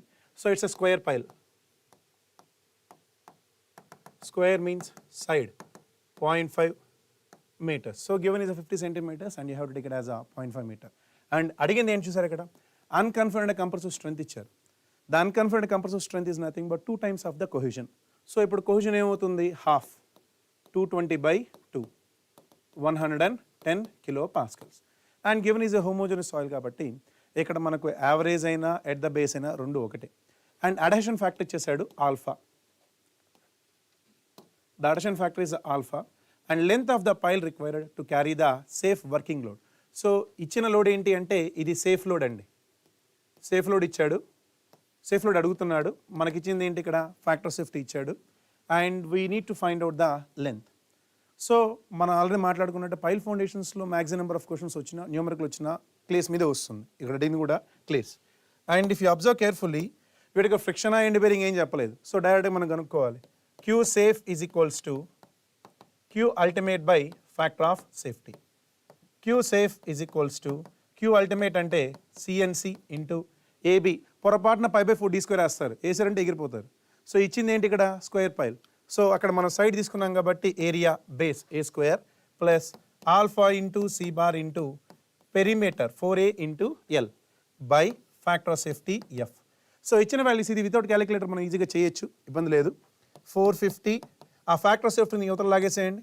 Factor of safety ఎంత ఇచ్చాడు, 2.5 is equals to C value 110 into 9 into A 0.5 square plus alpha 0.6 into 110 into 4 into 0.5 into L.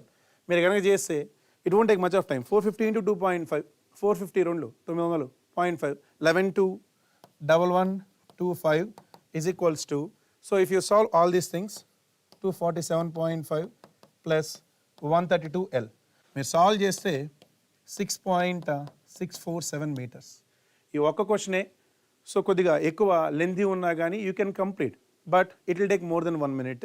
So answer వచ్చేసి 6.647. Question number 1. Next, so see this question. Actual velocity of water flowing in a medium is observed as 0.3. Actual velocity అంటే seepage velocity. So seepage velocity ఎంత ఇచ్చాడు ఇక్కడ అంటే 0.3 metre per second. పొరాసిటీ ఎంత ఇచ్చాడంటే 0.4. అడిగింది ఏంటి? డార్సిన్ వెలాసిటీ. సో డార్సిన్ వెలాసిటీ అంటే ఏంటి? Discharge velocity V. So what is the relation between Vs and V? Vs is equals to V by N. V is equals to Vs into N. So Vs ఎంత? 0.3. N ఎంత? 0.4. 4 3s 12. So double zeros ఉన్నాయి కాబట్టి 0.12 metre per second. ఆప్షన్స్లో 1.2 metre per second కూడా ఉంది, ఎగిరిపోతారు పెట్టారంటే. So you have to be very careful. ఇక్కడ ఇచ్చిన యాక్చువల్ వెలాసిటీ ఎంత? 0.3. సో డిశ్చార్జ్ వెలాసిటీ ఎప్పుడు కూడా యాక్చువల్ వెలాసిటీ పోల్చుకుంటే తక్కువ ఉండాలి. ఆన్సర్లో 0.3 కంటే ఏదైతే ఉందో అది మాత్రమే చూడండి. Answer is 0.12. నా సీ దిస్ క్వశ్చన్. సో ఈ question first thing first, question చూసిన వెంటనే ఈ క్వశ్చన్ నుంచి స్కిప్ అయిపోండి. ఇది స్కిప్ అయితే ఇంకో 2 క్వశ్చన్లు చేస్తారు, ఎందుకో చూద్దాం. రిటైనింగ్ వాల్ ఇచ్చాడండి. సో హైట్ ఎంత ఇచ్చాడు? ఇక్కడ 8 meters ఇచ్చాడు. అండ్ ఇక్కడ C5 బ్యాక్ఫిల్ ఇచ్చాడు. C 15 kilopascals, 5 value 15 degrees. There it is. ఈ 5 వాల్యూ 15 degrees అనేది అది నామినల్ వాల్యూ కాదు. మనము క్లాసెస్లో చెప్పుకునేటప్పుడు కూడా మెజారిటీ 90% ఆఫ్ ద క్వశ్చన్స్ అన్నింటిలో కూడా 30 degrees ఇస్తాడు, కానీ ఇక్కడ ఇచ్చింది 15 degrees. చూసిన వెంటనే స్కిప్ అయిపోయి నెక్స్ట్ క్వశ్చన్ చూడండి. ఒకవేళ ఎవరైనా దీని కనుక ఆన్సర్ చేస్తుంటే ఎలా చేస్తుంటారో చూద్దాం. So 5 is equals to 15 degrees ఇచ్చాడు.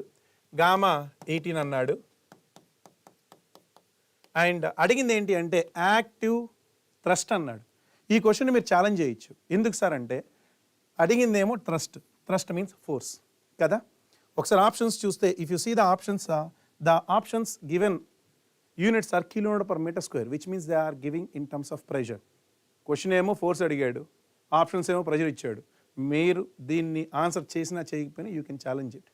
సో అందుకనే ఈ ఒక క్వశ్చన్ ఇట్స్ ఇచ్చిన క్వశ్చన్కి ఇచ్చిన ఆన్సర్స్కి సంబంధమే లేదు. సరే, మరి ఆన్సర్ ప్రకారం వెళ్తే మనకు అడిగింది ఏంటి? యాక్టివ్ ప్రెషరే కదా. యాక్టివ్ ప్రెషర్ అంటే మ్యాక్సిమం ఎక్కడ ఉంటుంది? Base. So whatever the retaining wall you take, maximum pressure ఎప్పుడూ కూడా బేస్లోనే ఉంటుంది. So what is the maximum pressure ఇక్కడ? As it is a C5 soil కాబట్టి KA into sigma V minus 2C√KA. Question చూసినప్పుడు ఈజీగానే ఉంటుంది, కానీ అక్కడ సొల్యూషన్ చేసేటప్పుడు ఉండదు కాబట్టి skip this question. So 5 value 15 degrees. పొరపాటున ఎవరైనా చేస్తుంటే ఎలా చేసి ఉండొచ్చు సార్? మీ క్లాస్లో చెప్పేటప్పుడు కూడా 5 వాల్యూ 30 degrees అయితే KA వాల్యూ ఎంత అన్నాను? 1/3. అదే 5 వాల్యూ 20 degrees అయితే నేను ఈ రెండు మీకు ఇచ్చాను కూడా. KA value is 0.49. If you observe here carefully, 5 value తగ్గే కొద్దీ KA వాల్యూ పెరుగుతూ ఉంటుంది. ఇప్పుడు ఇచ్చిందంతా 5 value 15 degrees. So obviously KA value ఎలా ఉండాలి? మోర్ దెన్ 0.5 ఉండాలి. మోర్ దెన్ 0.5 ఉండాలి. So if you solve it, మీరు ఇక్కడ చేస్తే మొత్తం మీద కనుక్కుంటే మీకు వచ్చే PA వాల్యూ ఎంత ఉంటుందంటే 61.92 kilopascals ఉంటుంది. సో అక్కడ ఆన్సర్స్లో ఇచ్చిన దాంట్లో నియరెస్ట్ ఆన్సర్ ఏంటయ్యా అంటే 61.67. సో అడిగిందేమో ఒక క్వశ్చన్, ఇచ్చిన ఆన్సర్స్ ఏమో ఇంకో క్వశ్చన్. ఏ ఇబ్బంది లేదు, you can challenge it. Okay, so see the next question. A point load 500 kilonewtons applied. So this is based on the Boussinesq theory. 500 kilonewtons. Again skip this question. ఇంతకుముందు చెప్పిన question ఇది skip చేసి ఇది కూడా skip చేస్తే మీరు 4 క్వశ్చన్లు చేసుకోవచ్చు. అగైన్ ఇచ్చింది పాయింట్ లోడ్ ఇచ్చాడు, యూజింగ్ బోసనిస్క్ అన్నాడు. సో డెప్త్ ఏమో 3 meters అన్నాడు, రేడియల్ డిస్టెన్స్ ఏమో R is equals to 2 meters. మన మీద పగబట్టి ఇచ్చిన క్వశ్చన్ ఇది. ఎందుకంటే ఇచ్చిన equation as per the Boussinesq sigma Z is equals to 3/2π into Q/Z² into 1/1 plus R/Z whole square whole to the power of 5/2.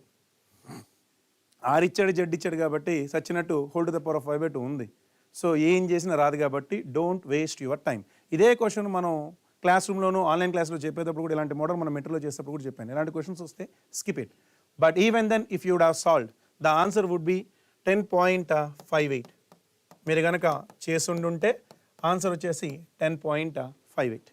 Okay, నా let's see this question. In the ప్లేట్లో test, so settlement of the plate. So ప్లేట్లో test అన్నాడు, settlement of the plate వచ్చేసి 15 mm ఇచ్చాడు, and width of the plate వచ్చేసి 400 mm అంటే 0.4 metre. అడిగింది ఏంటి అంటే, then how much more settlement of a footing of width footing width ఎంత 1.2 మీటర్ ఉన్నప్పుడు దాని యొక్క సెటిల్మెంట్ ఎంత. మీకు ఆల్రెడీ చెప్పాను, విడ్త్ పెరిగే కొద్దీ ప్రెషర్ బల్బ్ పెరుగుతూ ఉంటుంది, సెటిల్మెంట్ కూడా పెరుగుతూ ఉంటుంది. కానీ ఇక్కడ సాయిల్ మ్యాటర్. ఏ సాయిల్ అడిగాడు ఇక్కడ? క్లే అన్నాడు కాబట్టి క్లేకి సింపుల్ ఈక్వేషన్ ఉంటుంది. You remember, for clays in ప్లేట్లో test settlement is directly proportional to the width. So SF by SP is equals to BF by BP. Units ఏం మార్చొద్దు, రేషియోస్ కాబట్టి. సో SF by SP ఎంత ఇచ్చాడు? 15 mm ఇచ్చాడు ఇక్కడ. BF ఎంత ఇచ్చాడు అక్కడ? 1.2 మీటర్ బై BP 0.4. 1.2 by 0.4, 0.4 ఇది 3 కదా. సో ఈ 15 అవతలు తీసుకెళ్ళామనుకోండి, 15 3s, SF is 45 mm. Answer is 45 mm. So ఇచ్చిన ఆప్షన్స్లో మనకు నియర్గా ఏది ఉంది? 45 mm. యాక్చువల్లీ ఇక్కడ ఆప్షన్స్ కూడా తప్పు, కరెక్ట్గా ఎగ్జాక్ట్గా మనకు రౌండ్ ఆఫ్ వాల్యూ వస్తుంది. So answer is option 1. Okay, నా లెట్స్ సీ దిస్ క్వశ్చన్. ఇది విరివిగా అడిగే క్వశ్చన్ ఈ చాప్టర్ నుంచి ఎత్తు ప్రెషర్ థిరీస్లో. Vertical cut is made in a saturated clay with C value ఇచ్చాడు 30, phi వాల్యూ 30 degrees 0 degrees ఇచ్చాడు, గామా 20 ఇచ్చాడు. What is the theoretical depth to which clay can be excavated without side collapse? What is the theoretical depth? The depth up to which you can do excavation without any lateral support is critical height. And you know that critical height HC is equals to 4C by gamma root KA. ఎప్పుడైతే phi value 0 ఇచ్చాడో KA value ఎంత? 1. So it's a direct substitution అండి. HC is equals to 4 into C value 30 by gamma 20 into root 1. So you see 0 0 will gets cancel and 2s, 3 2s, 6 meters. So direct question, 6 meters. From the given options, answer is option 3. Next, an oven dried soil of volume 250 cc and weight is 430 grams అన్నాడండి. So oven dried అన్నప్పుడు అది ఇచ్చింది ఏంటి? Volume, and wait ఏమవుతుంది? Dry wait అవుతుంది. If the specific gravity of the solids ఎంత ఇచ్చాడు? 2.7. What will be the water content which will fully saturate the sample? అడిగింది ఏంటి ఇక్కడ? వాటర్ కంటెంట్ అడిగాడు. To fully saturate the sample అన్నాడు. To full saturate, ఇది కొద్దిగా లెంత్.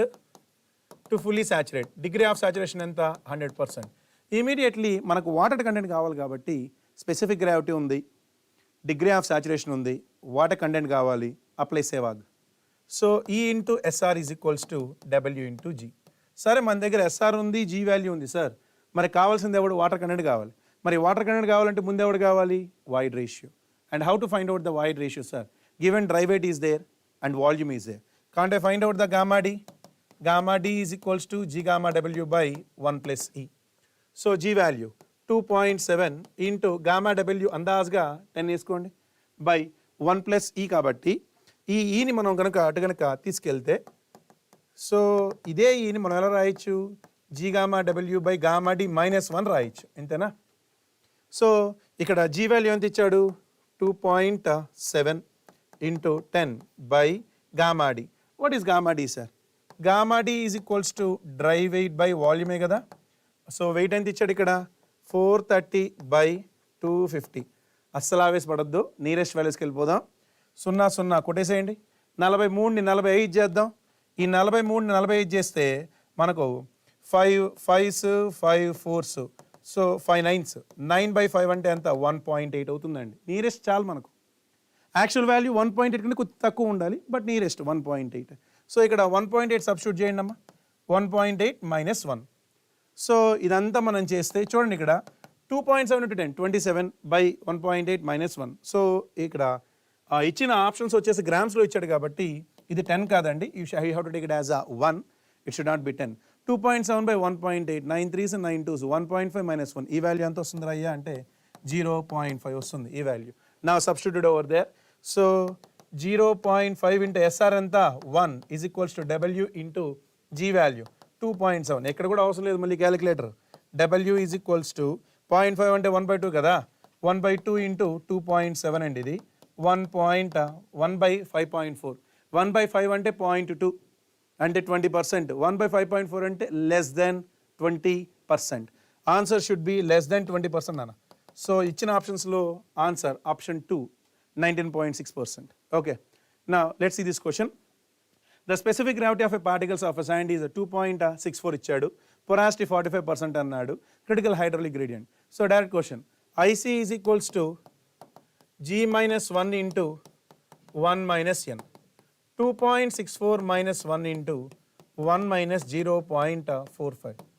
1.64 into 0.55. మళ్ళీ ఆవేశపడద్దు. 1.64 into 0.5. 1.64లో సగం ఎంత? 1.64లో సగం 0.82 కదా, 0.82 మళ్ళీ 0.05 కదా, 0.82 ప్లస్ 0.08. సో మీరు చేస్తే 0.901 వస్తుందన్న. డైరెక్ట్ క్వశ్చన్ ఇది. Answer is option 2. Next let's see this question. The weight of water to be added in kilonewton per metre cube. Per meter cube. So volume is going to be 1 meter cube. Weight of water to be added to make the soil saturated. Having moisture content 20 అన్నాడు, wide ratio ఇచ్చాడు, specific gravity ఇచ్చాడు. Wide ratio ఇచ్చాడు, specific gravity ఇచ్చాడు, water content ఇచ్చాడు. అంతేనా? అంటే సేవకు వాడచ్చు. ఇచ్చింది ఏంటి? సాయిల్ అనేది ఫుల్లీ సాచురేట్ కాదు. వాడు అడిగింది ఏంటి? సాయిల్ ఫుల్లీ సాచురేట్ అవ్వాలి అంటే ఎంత అమౌంట్ ఆఫ్ వాటర్ మనం యాడ్ చేయాలనేది, అంతే కదా. సో ఇది మనం తెలియాలి అంటే ముందు ఆ మాయిశ్చర్ కంటెంట్ కనుక్కోవాలి. Okay, to full saturate soil, E into SR is equals to W into G. See, నీకు ఫుల్ సాచురేషన్ వరకు వాల్యూమ్ మారదు కాబట్టి వాయిడ్ రేషియో కూడా సేమ్. అండ్ ఎస్ఆర్ 100% కాబట్టి ఇప్పుడు ఇచ్చిన వాయిడ్ రేషియో ఎంత? 0.72 into 1 into W. So W into G value as a 2.7. Okay. So if you solve his, and you will be getting that, let me take it as W2. So W2 will be 26.67% అన్న. ఇది కొద్దిగా tricky question. So 2-3 steps ఉంటాయి కాబట్టి 26.67%. ఇచ్చింది ఎంత?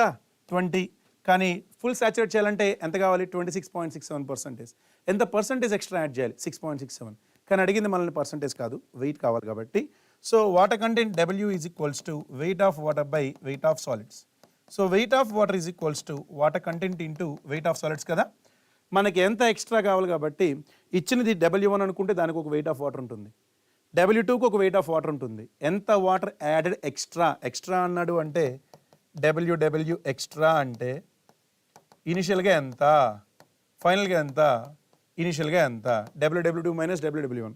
WS common కాబట్టి దీన్ని ఇంకా రాయాల్సి అంటే unit weight gamma D into volume రాయొచ్చు.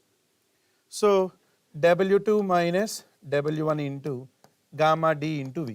మన దగ్గర W1 ఉంది, W2 ఉంది, V ఉంది. ఎవరు లేడుగా, ఇక్కడ గామా D లేడు కాబట్టి ఈ గామా Dని కనుక్కోవాలి.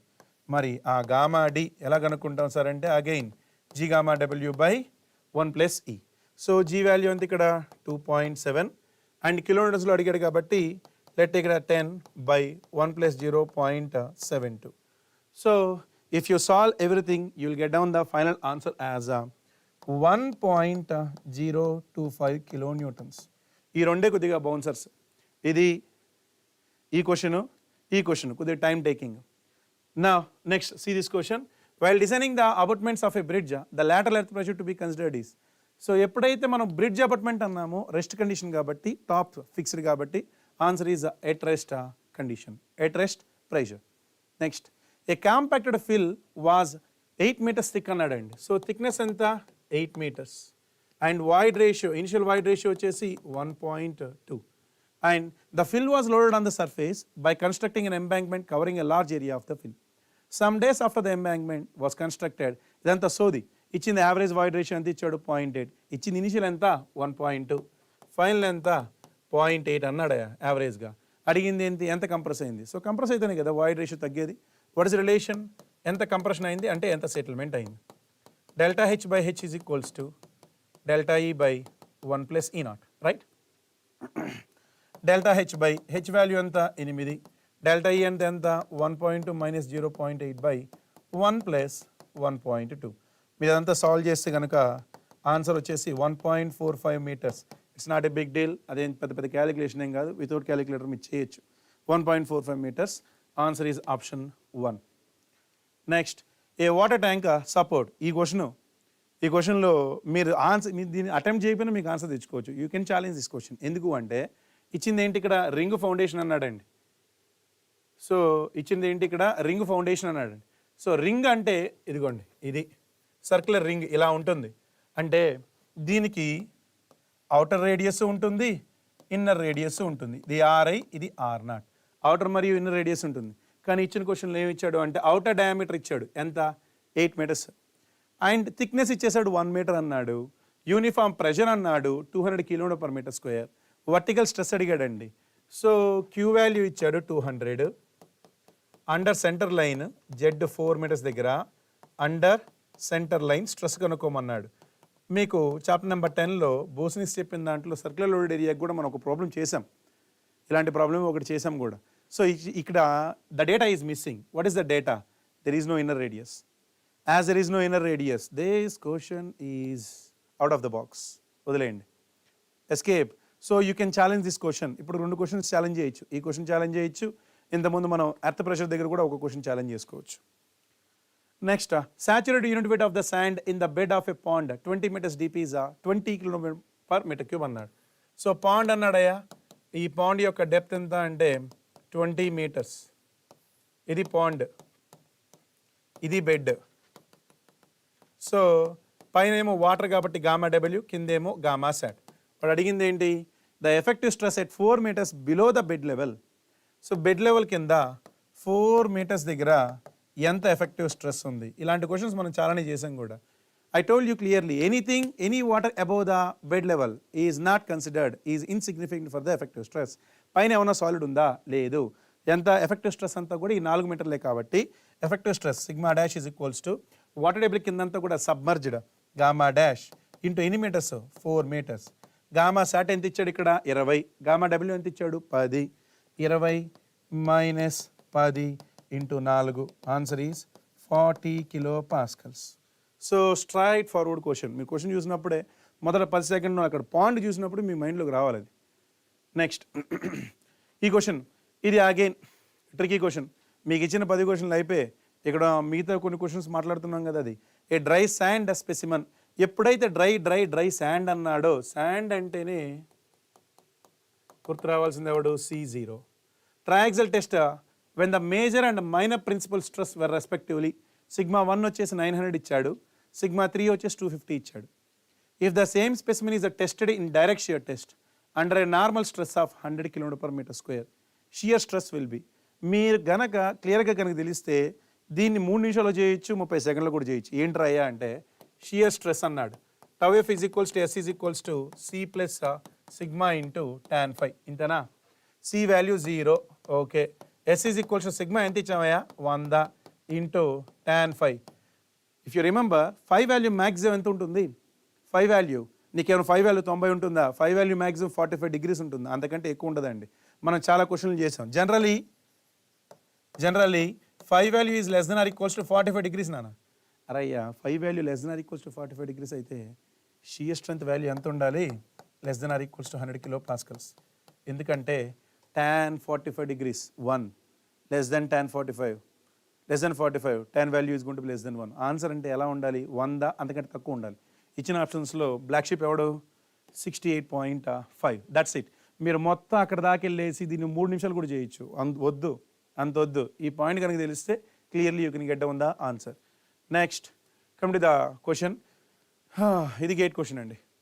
So A 1.25 meter of soil having the పొరాసిటీ 0.35 and specific gravity 2.65 ఈ subject to upward seepage head అన్నాడు. సో సీపేజ్ ప్రశ్నలో మనం అప్వర్డ్ సీపేజ్ గురించి మాట్లాడాము. Upward seepage head. So seepage head ఎంత అయ్యా ఇక్కడ అంటే H ఈజ్ ఈక్వల్స్ టు 1.85 అన్నాడు. దీని యాక్చువల్ లెంత్ ఎంత అంటే 1.25 meters. తన యొక్క పొరాసిటీ ఇచ్చేసాడు. What depth of the course and would be required above the existing soil to provide a factor of safety of 2 against piping. మనం పైపింగ్ గురించి మాట్లాడుకున్నప్పుడు టు ప్రివెంట్ ద పైపింగ్ కొన్ని preventive measures మాట్లాడాం. అందులో ఒకటి to increase the length of seepage. అంతేనా? ఇచ్చింది ఎంత 1.25. కానీ మనకు ప్రివెంట్కి జరగాలి అంటే పైపింగ్ జరగకుండా ఉండాలంటే లెంత్ కొద్దిగా ఎక్స్ట్రా ఉండాలి. Let's say that extra as Y. And పైనది కూడా పైన సాయిల్లో కానీ కింద సాయిల్లో కానీ ప్రాపర్టీస్ అన్నీ ఒకటే అన్నాడు. సో ఫ్యాక్టర్ ఆఫ్ సేఫ్టీ నాకు 2 రావాలి అంటే మీకు తెలుసు ఫ్యాక్టర్ ఆఫ్ సేఫ్టీ అంటే ఏంటి, ఐసి బై ఐ. ఐసి అనేది మారదు, ఐఏ మారుతుంది. ఐ తగ్గితే ఫ్యాక్టర్ ఆఫ్ సేఫ్టీ పెరుగుతుంది. I is equals to H by L. మరి ఐ తగ్గాలంటే ఎవడ పెరగాలి, ఎల్ కనుక పెరిగితే ఐ తగ్గుతుంది, ఐ తగ్గితే ఫ్యాక్టర్ ఆఫ్ సేఫ్టీ పెరుగుతుంది. That's it. మనం ఆ లెంత్ కనుక్కోవాలి. And if you remember IC value almost 1 అని చెప్పాను. వాడు ఏది ఇచ్చినా కానీ ఆల్మోస్ట్ ఐసీ వాల్యూ 1 ఉంటుంది. మీరు సబ్స్టిట్యూట్ చేసినా కానీ ఐసీ -1 ఇంటూ 1 మైనస్ ఎన్. సో ఇక్కడ ఇచ్చిన 2.65 మైనస్ 1 ఇంటూ 1 మైనస్ ఎన్ వాల్యూ 0.35. మీరు చేసిన వచ్చేది 1.07 వస్తుందండి. ఆల్మోస్ట్ 1 కదా. సబ్స్టిట్యూట్ చేయండి అక్కడ. Factor of safety 2 is equals to 1.07 by I value. I value ఎంత అండి ఇక్కడ? సో ఐ వాల్యూ ఇలాగ ఉంచండి. ఇప్పుడు నెక్స్ట్ ఐ వాల్యూ అంటే హెచ్ బై ఎల్ కదా. హెచ్ అంటే ఎంత 1.85 బై ఎల్ అంటే 1.25 plus Y is equals to 1.07 by factor of safety 2. ఈ ఐని అవతలు తీసుకెళ్ళిపోండి. ఐ అంటే హెచ్ బై ఎల్ కాబట్టి రాసేయండి. You solve it, you will get the Y value as 2.2 metres అండి. So answer is option 2. Now let's see the last question from the geotechnical engineering. Calculate the quotient of permeability if the quotient of consolidation and volume changes are 4.8 and 0.2. See that it's a direct question. Quotient of permeability CV consolidation K by MV into gamma W. అడిగింది ఏంటి? K value. CV into MV into gamma W. So CV value ఎంత ఇచ్చాడు ఇక్కడ? 4.8 into mm square per మినిట్లో ఇచ్చాడు. ఇక్కడ అన్ని మీటర్స్లో అడుగుతున్నాడు ఆడు. మీటర్ పర్ సెకండ్లో అడుగుతున్నాడు. మీటర్ పర్ సెకండ్ అంటే mm స్క్వేర్ 10⁻⁻6 బై మినిట్ కాబట్టి ఒక నిమిషానికి 60 సెకండ్లు into MV value 1.02 into 10⁻⁻3 into gamma W కూడా 10 తీసుకోండి. చేశారు అనుకోండి, ఈ 10 ఈ 0 పోయా. ఇక ఎంత ఇక్కడ 44.8. ఇది చూడండి 1.02 అలాగే ఉంచు. 48 ఇంటూ 10⁻⁻6 10⁻⁻9. మీరు క్లియర్గా చేస్తే ఆన్సర్ ఎంత వస్తుంది అంటే 8 ఇంటూ 10⁻⁻8. ఇది పెద్ద క్యాలిక్యులేషన్ కూడా ఏం కాదు. ఇది జియోటెక్. మొత్తం 16 క్వశ్చన్లు చేసాం. అందులో 10 క్వశ్చన్లు సింప్లీ స్ట్రైట్ ఫార్వర్డ్గా మీరు చేసేయచ్చు. 2 క్వశ్చన్లు కొద్దిగా బుర్ర పెడితే మీరు చేయొచ్చు. 2 క్వశ్చన్లు మీరు ఛాలెంజ్ చేయొచ్చు. ఇంకో 2 క్వశ్చన్లు అది మీ ఇష్టం. Next come to the open channel flow. So open channel flow all are straight forward questions. There are no much of numericals also. మీరు ఒక నిమిషంలో 2 క్వశ్చన్లు కూడా చేయొచ్చు దీంట్లో. ఎందుకంటే చెప్తా చూడండి. Triangular section is hydraulically efficient when the vertex angle is. మీకు క్లియర్గా చెప్పాను, 2 పాయింట్స్ దగ్గర చెప్పాను. Symmetrical triangle with apex angle 90 degrees. So whatever the symmetrical triangle with apex angle 90 degrees is said to be the efficient. Mari ఇది 90 degrees అయితే I gave you the m value as 1. Okay. Now see the next question. The hydraulic radius of a efficient triangular section is. ఇప్పుడే మాట్లాడమా efficient triangle. మరి m value ఎంత 1.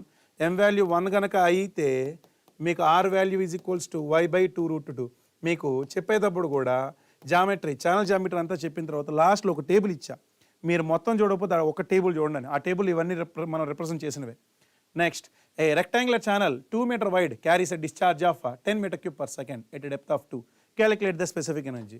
Straight away E is equals to y plus v² by 2g. మరి v కనుక్కోవాలిగా. q by a. q ఎంత ఇచ్చాడు? 10. Rectangle అన్నాడు కాబట్టి width 2 మీటర్లు, depth 2 మీటర్లు, 10/4 which is going to be 2.5 m/s. So 2.5 m/s. So ఈ value is equals to y. y ఎంత ఇచ్చాడు ఇక్కడ? 2 plus 2.5 square by 2 into gravity let's take it as 10 అండి. మీకు ఆన్సర్ ఆబ్వియస్లీ మోర్ దెన్ 2 ఉంటుంది కాబట్టి ఎలిమినేట్ ద 1.8. సరే మిగతా కూడా అంత అవసరం లేదు కాబట్టి ఇక్కడ చూడండి 2.5 స్క్వేర్ 25 స్క్వేర్ 625. 2.5 స్క్వేర్ ఎంత? 6.25. 6.25 బై 10 కదా. 6.25 బై 10 ఎంత? 0.625. ఆన్సర్ 2 కంటే ఎక్కువ, 3 కంటే తక్కువ. మీరు చేస్తే వచ్చేది ఎంత అంటే 2.3 meters. Straight away answer is option 2. Next, calculate the critical depth corresponding to discharge. So discharge 8 m³/s and width వచ్చేసి 4 meters ఇచ్చాడు. G వాల్యూ వచ్చేసి 10 ఇచ్చాడు. అడిగింది ఏంటి అంటే క్రిటికల్ డెప్త్. జియోటెక్లో అన్ని న్యూమరికల్స్ అడిగాడు కదా. ఇక్కడ అంత ఎక్కువ అవసరం లేదని చెప్పి డైరెక్ట్గా ఈక్వేషన్ మీద ఇచ్చాడు. So critical depth for the rectangle I told you clearly ఇది చాలా చాలా చాలా చాలా ఇంపార్టెంట్ అని చెప్పేసి YC is equals to Q square by G whole to the power of 1/3. మనం ఎక్కువ ఆవేశపడాల్సిన అవసరం లేదు, Q కనుక్కుంటే చాలు. Q is equals to capital Q by B కాబట్టి 8/4. So small q is equals to 2 metre square per second. YC is equals to 2 square by G value 10 ఇచ్చాడు కాబట్టి whole to the power of 1/3. 2 square 4, 4/10 0.4 whole to the power of 1/3. So the answer goes as option 3. Now let's see the next question. In a gradually variable flow dy by dx is positive, then dE by dx. So there is a direct equation. We have solved this equation that dE by dx is equals to S0 minus SF. Direct form of the equation and ఇది మళ్ళీ అవసరం లేదు derivation అంతా కూడా. So option 4. Next dy by dx is negative in the following GVF profiles. మనకు ప్రొఫైల్స్లో 3 profiles ఉంటాయి, first second third. Always second profile is following. So ఇచ్చిన ఆప్షన్స్లో సెకండ్ ప్రొఫైల్ కాకుండా ఇంకేదన్నా ఉందో దాన్ని ఎలిమినేట్ చేసేయండి. ఇక్కడ థర్డ్ ప్రొఫైల్ ఎలిమినేట్, ఇక్కడ అన్ని సెకండ్ ప్రొఫైల్ అదే ఆన్సర్. సరే మిగతా కూడా చూడండి, third profile eliminate and first profile eliminate. మీకు ఇచ్చిన కంక్లూషన్స్లో always first and third profiles are rising profiles and second profile is a following profile. Next the Saint-Venant's equation for an unsteady open channel flow. ఈ Saint-Venant's equation అనేది it's a non-linear equation which combines two forms. One is mass and other one is momentum. Mass అంటే continuity and momentum already ఇచ్చాడు కాబట్టి so continuity and momentum equation. And now let's see the last question. The initial depth of the hydraulic jump in a rectangular channel is a 0.2 meters. So initial depth ఎంత 0.2 pre-jump. Sequent depth ratio అంటే y2 by y1 ఎంతది 10 ఇచ్చాడండి. Length of the jump. So what is the length of the jump, sir? Length of the jump is 6.1 times of the height of the jump. 6.1 times of height of the jump means difference between the depths y2 minus y1. So given y2 by y1 ఎంత ఇచ్చాడు 10 ఇచ్చాడు కాబట్టి మీరు ఇందులోంచి y2 కనుక కనుక్కుంటే 10 into 0.2 which is equals to 2 meters. So 6.1 into 2 minus 0.2 6.1 into 1.8. ఆవేశపడద్దు. 6 2 12 ఇచ్చిన options చూడండి, నియరెస్ట్ ఏంటి 12 అయిపోయాయి. Next these are the two questions. If Froude number of the hydraulic jump is 5.5, it can be classified as. So Froude number 5.5, it is in between 4.5 to 9, then it is a steady jump. So option 3. Next, a hydraulic jump occurs when there is a break in the grade. మీకు hydraulic jump జరగాలంటే flow must happen from super critical flow to the sub critical flow. అంటే flow serial కింద నుంచి serial పైకి వెళ్ళాలి. అలా వెళ్ళాలి అంటే నీకు ఇచ్చిన స్లోప్లో ఒకదానికి ఎన్డిఎల్ కింద ఉండాలి, ఒకదానికి ఎన్డిఎల్ పైన ఉండాలి. అలా ఉండే ఒకే ఒక ఆప్షన్ ఏంటంటే steep slope to the mild slope. ఎందుకు సార్? సార్ ఇది స్టీప్ సార్, ఇది వచ్చేసి mild. In the case of the steep slope and mild slope serial is same, ఎందుకంటే critical depth is independent on the bed slope. But in the case of the steep slope ఇది NDL అండి, and in the case of the mild slope ఇది NDL. ఇక్కడ మీరు observe చేస్తే flow always should happen between NDL to NDL. ఇక్కడ ఇది NDL, ఇది NDL. NDL నుంచి ఎన్డిఎల్కి వెళ్ళాలి. మరి ఎన్డిఎల్ నుంచి ఎన్డిఎల్కి వెళ్ళేటప్పుడు సీరియల్ని క్రాస్ చేస్తుందా? సీరియల్ కింద సూపరు, సీరియల్ పైన సబ్. సో ఫ్లో జరిగేటప్పుడు మనకు హైడ్రాలిక్ జంప్ జరిగి S1 ప్రొఫైల్ ఫామ్ అవ్వచ్చు, లేదా ఇదే ఇట్లా వెళ్ళి రైజ్ అయ్యి ఇక్కడ హైడ్రాలిక్ జంప్ కూడా జరగచ్చు. నీకు హైడ్రాలిక్ జంప్ జరగాలి అంటే flow must happens from super critical to sub critical and that is possible only in the case of steep slope to the mild slope. So that's all with the geotechnical and open channel flow. And anyways, environmental పాపం 150 questions తర్వాత 10 క్వశ్చన్లు ఇచ్చాడు. ఎగ్జామినేషన్లో 150 క్వశ్చన్సే కదా, ఆ last 10 క్వశ్చన్లు తీసేశారు, మర్చిపోయినట్టున్నారు. ఏం ప్రాబ్లం లేదు, చదవని వాళ్ళకి ఇది చాలా హ్యాపీ, చదివిన వాళ్ళకి కొద్దిగా బాధపడతారు, ఏం కాదు. మిగతా క్వశ్చన్స్ అన్నీ చేశాను అనుకున్నాను. So that's all from my side and will be seeing the next surveying.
So, good evening, guys. I hope you had a good examination. So, we'll be talking about surveying and I will be talking about railway engineering as well. Okay. So, this is the first question from surveying. Match the following: errors in reading tape, errors due to temperature, incorrect counting of tape, bad ranging, variation in pull. Cumulative positive or negative, cumulative positive. So, we need to match the following here. Okay. So, let us try and understand. So, bad ranging is what? Cumulative, and the error is always positive. We discussed that. So, we can say that D is 2. D2 means what are the options here? This is there. Okay. Errors due to temperature is cumulative, and if it is more than standardization or less than standardization, it can be positive or negative. So, B is 1. So, B is 1. So, the only option is 2. Okay. Go for elimination approach. If you can identify this one or if you can identify this one, you can just find the answer there. Convert the whole circle bearing of 211 degree 54 minutes to quadrantal bearings. So, there is no need for any numerical calculation here. So, look at the whole circle bearing, it is 211 degree 54 minutes. So, this is where the line lies. This is 211 degree 54 minutes. So, what is this? South. What is this? West. So, reduced bearing is southwest quadrant. What is the only option? Option 4 is the only correct answer. This is the only option that satisfies in southwest. Okay. Let us go on to the next question. Match the following. So, they are giving you the different surveys in one column, followed by what are they measuring. Okay. Tachyometry, contouring, leveling, theodolite, compass. Let us look at contours. What does contours do? Contours will join points of equal elevation. So, B is 4, B4, B4, B4. Only one option is satisfying B4. Let us take one more. What about leveling? Leveling will give you what? Elevations. So, leveling will give us elevation, C5, C5 matching. So, only one option correct, option 4. Okay. Next, diurnal variation. Diurnal variation ante mana daily variation, daily variation. Okay. And where this particular variation is more, we discussed this in detail. It is more during daytime, less during night time, more during summer, less during winter, more at the poles, and it is less at the equator. Okay. Let us see which are the options that is correct. Okay. So, more at magnetic poles and less at equator. More at poles, less at equator. So, A is correct. Okay. So, ikkada A correct. Tarvata does not change from year to year. More in winter and less in summer. No, that is wrong. More in winter and less in that statement is wrong. More in daytime and less in nighttime. That is also true. So, A and D are correct. So, A and D are correct. The only correct option is 4. Okay. We did not discuss anything about regarding this particular statement, but that's not really important to find the answer here. Consider the following statements. Right. So, here there is a small problem. Right. Let us try and understand what the question tries to say. Cumulative errors are those are more important than compensating errors. That statement is actually true, because cumulative errors, we know, as the name suggests, it accumulates. Compensating errors, as the name suggests, they compensate because they go positive and negative. Therefore, the total error remains the 0. But cumulative, they accumulate. Okay. All cumulative errors are equally important. Yes, all of them will accumulate, right? So, we can say that that is also true. More the number of more times a line is measured, the more likely the accidental errors to disappear from the mean. So, let us try and understand what is the accidental error. See, the probable error is given by the equation 0.6745 sigma. Okay, 0.6745 sigma. What is sigma? Root mean square error, or our standard deviation, given as under root of sigma v square divided by n minus 1. Okay. Now, tell me, as the n value increases, what will happen to this value? This has to decrease. So, that is inversely proportional. Number of observation increases, probable error tends to 0, or we can say that the mean becomes closer to the true value. Mean becomes closer to true value means accidental errors is getting eliminated. Okay. So, this statement is also turning out to be true. Okay. One second. Yeah. This statement is also turning out to be true. Right. And last statement, variation in temperature. Please understand, it is variation in temperature, not constant temperature. If pull is constant, temperature is constant, it is cumulative. But when it varies, then it will be compensating. So, this statement is also true. So, actually all of them turns out to be true here. Right. All the 4 statement turns out to be true. This is one question where you can challenge. So, note down the question number 92. Okay. A theodolite is placed at point P. You see this angle here, 7 degree 15 minutes. When you see it, you skip it. Nobody in the world will know the value of tan of or sine of this value or cos of this value by heart. Impossible for you to solve it without calci. So, better you leave it. What I will do is I will just show you the figure. From the figure you can find the answer. Anyway, I'm pretty sure that you have seen this question. Let me just draw the figure here, okay? So let us look at how the figure is going to look like. They are saying that it is a depression angle, therefore the theodolite is above, and they are saying that there is one station here P. Let me just refer the data here. Yeah, so there is a station P here. So that is P with an elevation of 980.45 meters. Okay, this is the line of sight, and there is a staff here. We are getting a depression angle of 7 degrees and 54 minutes. So, sorry, 15 minutes here. 7 degrees and 15 minutes here. The distance between the 2 points is 2.5 kilometers. It is 2.5 kilometers. The staff reading is at a point of 3.5 meters, if I am not wrong. Yes, that's it. And this staff reading is 1.5 meters. They are saying that the height of this instrument, that means the height of this actual instrument, not the elevation of line of sight, it is 1.5 meters. Okay, it's actually one question from our gate booklet, okay, not actually from our TSPSC point of view. So here you need to find out the V value, the vertical distance V here. Now in this question, right, V value will turn out to be V is equal to tan 7 degree 15 minutes, which you cannot find out without calc, into 2500 meters. That is this distance here, 2.5 kilometer. That value will turn out to be something. Now they are saying that what is the reduced level of this particular point Q after applying combined correction. Since you are having a depression angle, what should be the sign of combined correction? The sign of combined correction should be negative. So it should be minus 0.06735 into 2.5 kilometer the whole square. This also nobody can solve without calc. Okay, right. So you apply this correction here, you will get what? Corrected V value. Once you have the corrected V value, then it goes back to the basic. 980.45 plus 1.5 minus V corrected minus 3.5, you get the reduced level of Q. It turns out to be 660.831 meter, and that is nothing but our option 4. Okay, 660.813. Look at this option, 660.813. So the answer will turn out to be option 4. As I told you, you cannot solve it. So the moment you see this angle, you skip it. Okay. Moving on to the next question here. The type of surveying in which the curvature of the earth is considered. So anybody can answer it. The answer is nothing but geodetic surveying. Okay. The length of a line measured with a 25 meter chain was found to be 300 meters. Calculate the true length of the line if the chain was 15 centimeters too long. Very basic question. We have tried multiple questions in our classroom. So the formula goes like this: correct length is equal to measured length into actual chain length divided by designated chain length. So that is 300 into, it is 15 centimeters too long. So it will be 25.15 divided by 25. The answer turns out to be how much? The answer turns out to be 301.8 meters. 301.8 meters. That is nothing but option 1 here. Okay. The answer is nothing but option 1 here. Right. Next question.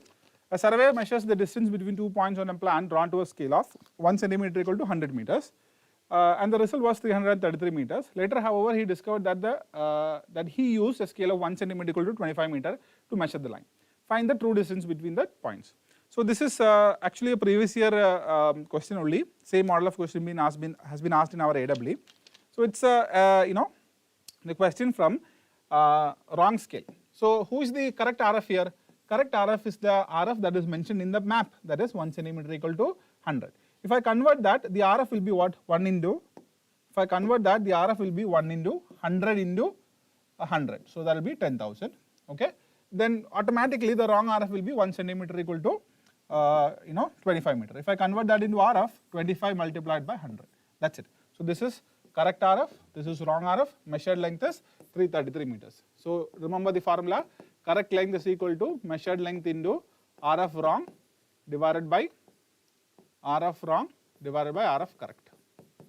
RF wrong divided by RF correct. So that is 333 into 1 in RF wrong, right? So that is 2500 divided by 1 in 10,000. Okay. So this will turn out to be 333 into 10,000 divided by 2500. This goes 4 times. 333 into 4, 2, 1213, 1213, 1332 meters. 1332 meters is nothing but option 1. Okay. You can solve it without calc. Okay. Right. The observed bearings of a traverse are given below. Now, before I answer this question, can anybody please tell me what kind of traverse is this? Is this closed or open traverse?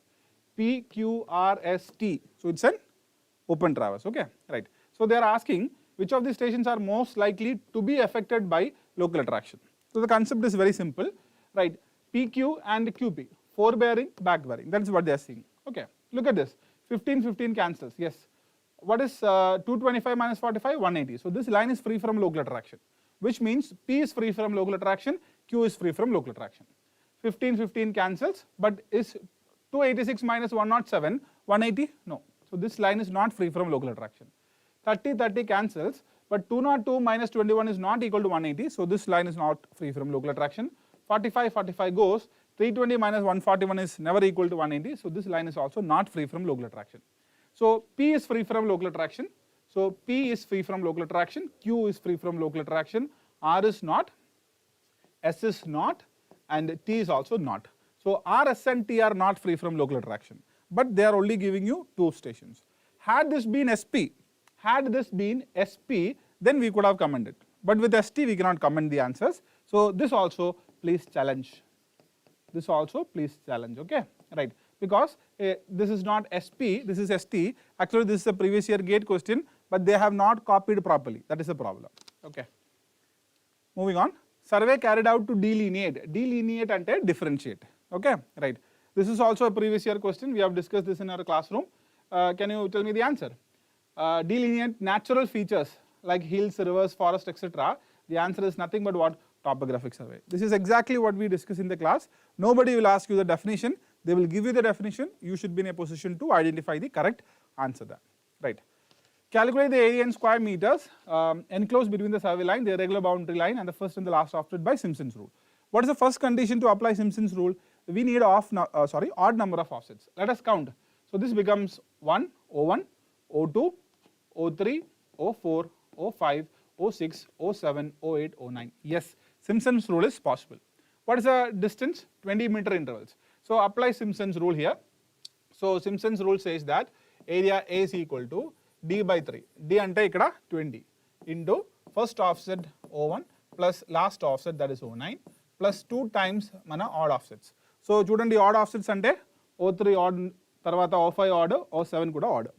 So O3 plus O5 plus O7 plus 4 times mana even offsets. Even ante coefficient even ante offset kuda even. O2, O4, O6, O8. So O2 plus O4 plus O6 plus O8. That's it. Solve it. You will get the answer as, if I am not wrong, the answer is 950.667. 950.667 meters, okay, meter square. Let us assume that it is meters because this offset distance is given as 20 meters. So the answer should be option 3 here. Answer should be option 3 here, okay. Very time consuming, simple numerical but time consuming. You cannot solve it within 1 minute. It takes a lot of time. A level instrument at a height of 1.35 meter has been placed as a station having a reduced level of 102.365. The instrument reads minus 3.735, that's inverted staff reading, on a leveling staff held on a held at the bottom of a bridge deck. The reduced level of the bottom of the bridge is dash. So this is also one very important question I have told you. Whenever we get inverted staff reading, you draw 2 lines, one above, one below. So this is where your instrument is. Instrument is kept exactly over an elevation of 102.365, and they are saying that this instrument is having a height of how much? What is that? 1.35. So this is 1.35. From here, they are taking an inverted staff reading here, 3.735. So they are asking you for RL of the deck here. RL of the deck here. So tell me, what is the RL of the deck? 102.365 plus 1.35 plus 3.735. So RL of deck is nothing but sum of all the value. So 102.365 plus 1.35 plus 3.735. That's it. Okay. Add these 3 values. Anybody can do that. The answer is 107.45. 107.45. So the answer is option 2 here. Ikkada mana answer 2 undi. Okay. Tarvata isogonic lines. Iso ante same. Correct kada? Iso ante same. Gonic ante dip or declination or declination. Okay. Isogonic ante declination. Iso means same. Same. Gonic ante declination. Answer is 2. Okay. Zero declination ante agonic. Okay. Right. A surveyor was reading a level staff as 4.935 meter. Later he found that the staff was 20 centimeter of the vertical through the bottom. Find the error in the reading. This question is also having error. Okay, they are asking you for error, but what are the values they are given? Let us try and understand that. So this is one very simple question. I hope you have seen this in our test series also. You see, our level is supposed to be right vertical like this. Okay, but it is not vertical, it is out of vertical. Right? Ikkada, how much away from the vertical? 20 centimeter away from vertical. So when I take a reading like this, mana reading ikkada 4.935 undi. 4.935 meter undi. Okay. And then mana correct staff reading this value. This is our correct staff reading. So how do you calculate this? Correct staff reading is by Pythagoras theorem. Apply that under root of 4.935 whole square tarvata minus 0.2 the whole square. So this value will turn out to be yes 4.931 4.931 meter. This is mana correct staff reading. And a question lo they are asking you for error. Error ante measured value minus correct value. Correct na? Error is measured value minus correct value. Measured value ikkada 4.935 minus mana correct value ippudu chudandi 4.931. 4.931 difference chuskondi you will get it as 0.004 meters. And 4 mm is the error. But in the question the options are not given. What is the option C here? Option 3 here, look at this 4.931, that is the correct staff reading. So they are asking you for error, but they are giving the options as the correct staff reading. This one also, please go ahead and challenge, free mark. Okay, this one also you go ahead and challenge. Okay, right. So that is our surveying questions. Now we will go for railway engineering. Only one question is there from railway. So chudandi, find out the length of the transition curve for broad gauge curve for 3 degree having a cant of 12 centimeters. Actually, in the data namak avasaram ledu. So ye broad gauge avasaram ledu ikkada. Tarvata degree kuda avasaram ledu. Right, they are giving us maximum speed as 100, actual cant as 12 centimeter. Tarvata cant efficiency chudu 85 mm. Right. See, we know that for broad gauge tracks, for speeds more than 100 kmph, it should be taken as 100 mm. But in the question they are saying it as 85. So we can take that value and proceed. Okay. So I hope you remember our length of transition curve is maximum of 3 values. Maximum of following 3 values. Okay. First is based on the arbitrary cant gradient of 720. So it will be 720 into EA. So ikkada 720 EA ante question lo 12 centimeters undi. Multiply cheyandi, you will get it as 8640 centimeter ante 86.4 meter. Okay. So this is based on the arbitrary cant gradient. Tarvata mana next formula based on the rate of change of cant gradient and cant efficiency as 35 mm per second, you will get the value as 0.073 into EA into Vmax, right? So this is an empirical formula. So ikkada mana actual cant ante centimeter lo substitute cheyali. Tarvata Vmax ante kmph per hour lo you need to substitute. Substitute this, how much are you getting? You will get the value as 87.6. 87.6 meters. Now those who have studied in gate examination, instead of taking 0.073, we have rounded it off as 0.08. But I told you if you're not getting the value, you should also try with 0.073. Okay, right. And third formula is LT is equal to 0.073 into ED into Vmax. Ikkada mana ED kuda centimeter lo undi, right? Tarvata Vmax same as before, 8.5 centimeter. Okay. So not mm, centimeter. Okay. Just like before, kmph per hour lo undi. Okay. Substitute cheyandi, you will get the answer as 68 meters. Okay. So even if you take 0.08, if you take 0.08, you will get this as 96. So who is the closest answer to 96? The closest answer to 96 will be 87.6 only. So out of these three, the maximum is 87.6. So let us look at the answer here. Yes, 87.6 is the highest value. 87.6 is the maximum value. That's it. So this was the question from railway. Yeah, this we have already solved, na? Right, in transportation we have seen answer is 1 is the correct answer. So that's it. These are the discussion from surveying and one question from railway engineering. Thank you and all the best.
Yes good evening friends. Coming to the strength of material టోటల్గా మనకి 15 questions వచ్చినాయండి. Out of 15 questions first question మాత్రమే మనకి numerical based question, మిగతావన్నీ just question observe చేయడం ద్వారా ఈజీగా మనం ఆన్సర్ చేయొచ్చు. So let us see one by one question. See the first question, ఇది థర్మల్ స్ట్రెసెస్ నుంచి వచ్చింది. That is the case related to the both ends fixed. But ఇక్కడ వాడు అడిగింది ఫోర్స్ అడిగాడు. Just you can take this one, read the question. A steel pipe of length 3 meter has an outer and inner diameters ఇచ్చాడు. This is outer diameter and this is inner diameter respectively. The pipe was held fixed at both ends and the pipe temperature was 20 degrees Celsius when fixed. Fixing జరిగినప్పుడు 20 degrees Celsius, it is nothing but T1. During the use, cold fluid moves through the pipe. As a result, the uniform temperature of pipe becomes minus. ఇది నాకు final temperature ఇచ్చారండి T2. Some temperature change జరిగింది, ఇక్కడ cooling జరిగింది. What will be the force on the fixed joint neglecting the gravitational force అన్నాడు. Properties ఇచ్చారండి, coefficient of linear expansion and modulus of elasticity, ఇవన్నీ ఇచ్చాడు క్లియర్గా. Asking P in kilo Newton's. డైరెక్ట్గా ఇది మనం both ends fixed condition apply చేస్తున్నానండి. Both ends fixed కండిషన్లో P equal to sigma thermal as we know into area, cross sectional area. Sigma thermal వచ్చేటప్పటికి ఈ ఆల్ఫా డెల్టీ, డైరెక్ట్ క్వశ్చన్. ఏరియా వచ్చేటప్పటికి ఇది π/4 d0² minus di². That's it. ఇది ఒక్కటే numerical based question. ఈ value ఎంత ఇచ్చాడండి? సి దిస్ వన్ 200 GPa, దాన్ని నేను మెగాపాస్కల్లో తీసుకుంటున్నాను. Alpha value is given as 10 microns and delta T final temperature -15 -20 -35 minus indicating compressive nature, దాన్ని నేను ఇక్కడ మెన్షన్ చేస్తున్నాను. ఫోర్స్ అనేది నాకు కంప్రెసివ్ నేచర్ని కలిగి ఉంది, థర్మల్ ఫోర్స్. కంప్రెసివ్ నేచర్ ఆ మైనస్ ఇక్కడ పెట్టాను. 35 ఇంటూ π/4 d0² ఎంత ఇచ్చారండి? 150² minus 125². That's it. Now if you are simplifying ఇక్కడ 1 2 5 0 6 zeros, this one is getting cancelled. 2 into 35 into π/4, దీన్ని నేను ఎట్లా తీసుకుంటున్నానంటే 150 plus 125 275, 150 minus 125, ఇది నాకు 25. జస్ట్ పై యాజ్ ఇట్ ఈస్గా ఉంది కాబట్టి you can keep that as it easily. ఇది నాకు 2 times పోతుంది. దీన్ని సింప్లిఫై చేస్తే మనకి 120 మాన్యువల్గా చేసేయచ్చు, క్యాల్సియం అవసరం లేదు. 120,312.5 పై న్యూటన్స్ మనకు వచ్చేది. దాన్ని కిలో న్యూటన్స్లో తీసుకుంటే 120.31 కిలో న్యూటన్స్ ఇక్కడ మనకు కనిపిస్తుంది. Option 4 is correct. ఇది ఒక్కటే న్యూమరికల్ బేస్డ్ ఉందండి, మిగతావన్నీ ఈజీగా కాన్సెప్ట్ బేస్డ్ క్వశ్చన్సే. Let's move to the next question. For a plane strain problem the number of non zero stress components. Plane strain ప్రాబ్లంలో ప్లేన్ స్ట్రెయిన్ ప్రాబ్లం ఇచ్చింది మనకి. Non zero stress components. Let us take this one. Non zero stress components మనం తీసుకుంటే sigma x is not equal to 0, sigma y is not equal to 0, sigma z is not equal to 0, tau xy is not equal to 0. How many components we are observing? 4 components. Which option is correct? Option 2 is correct for this question. Let's move on to the next question. The bending moment, modulus of elasticity and moment of inertia of a beam are given by m, e, I respectively. According to the elastic beam theory, what is the radius of curvature? If you recall the bending equation, we can able to answer this question. M divided by I equal to E divided by R. But అడిగింది ఏంటంటే radius of curvature R value అడిగాడు. R value it is nothing but EI divided by M. Observe this one, EI divided by M. We are observing at option 1. So which one is correct? Option 1 is correct for this question. Let's move on to the next question. For a 3-dimensional problem, the stress components all together is a tensor of. Stress order అడిగాడండి ఇక్కడ. As we know, it is a second order tensor quantity. Stress, strain, inertia, ఇవన్నీ కూడా మనకి second order tensor quantity అని మనకు already తెలుసు. So ఇక్కడ మనకి correct option వచ్చినప్పటికీ option 2 is correct for this question. Let's move to the next question. Write the correct decreasing order with respect to the number of stress components for the following cases. Number of stress కాంపోనెంట్స్ని అడిగాడు క్లియర్గా. An axially loaded member, ఇది నాకేంటి వచ్చేటప్పటికి uniaxial condition. Uniaxial కండిషన్లో only 1 component ఉంటుంది, that is sigma X. Plane strain problem ఇప్పుడే మనం అబ్జర్వ్ చేసినాం. ఎన్ని అబ్జర్వ్ చేసినాం? 4 components, sigma X, sigma Y, sigma Z, tau X Y. Plane stress కండిషన్కి రండి అండి. ప్లేన్ స్ట్రెస్ కండిషన్లో సిగ్మా జెడ్ ఈజ్ 0. ఇక రిమైనింగ్ ఎన్ని కాంపోనెంట్స్ ఉన్నాయి మన దగ్గర? 3 కాంపోనెంట్స్ ఇవ్వండి, sigma X, sigma y, tau X y. a single point of a three-dimensional structure. It is a general loading case. Already మనకు తెలుసు ఇవి నాకు 9, బట్ అడిగింది ఏంటండి డిక్రీజింగ్ ఆర్డర్ అడిగాడు. So let us take this one. Options మనం దీన్ని observe చేస్తే ఆప్షన్ డి, నెక్స్ట్ వచ్చేటప్పటికి బి, నెక్స్ట్ వచ్చేటప్పటికి సి, నెక్స్ట్ వచ్చేటప్పటికి ఏ.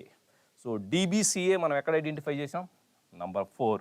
So option 4 is correct for this question. Let's move on to the next question. Which of the following statements is or correct for the plane stress isotropic అనేది by default assumption strength of material plane stress condition కి relevant గా ఏ options correct అన్నాడు. Let us check this one.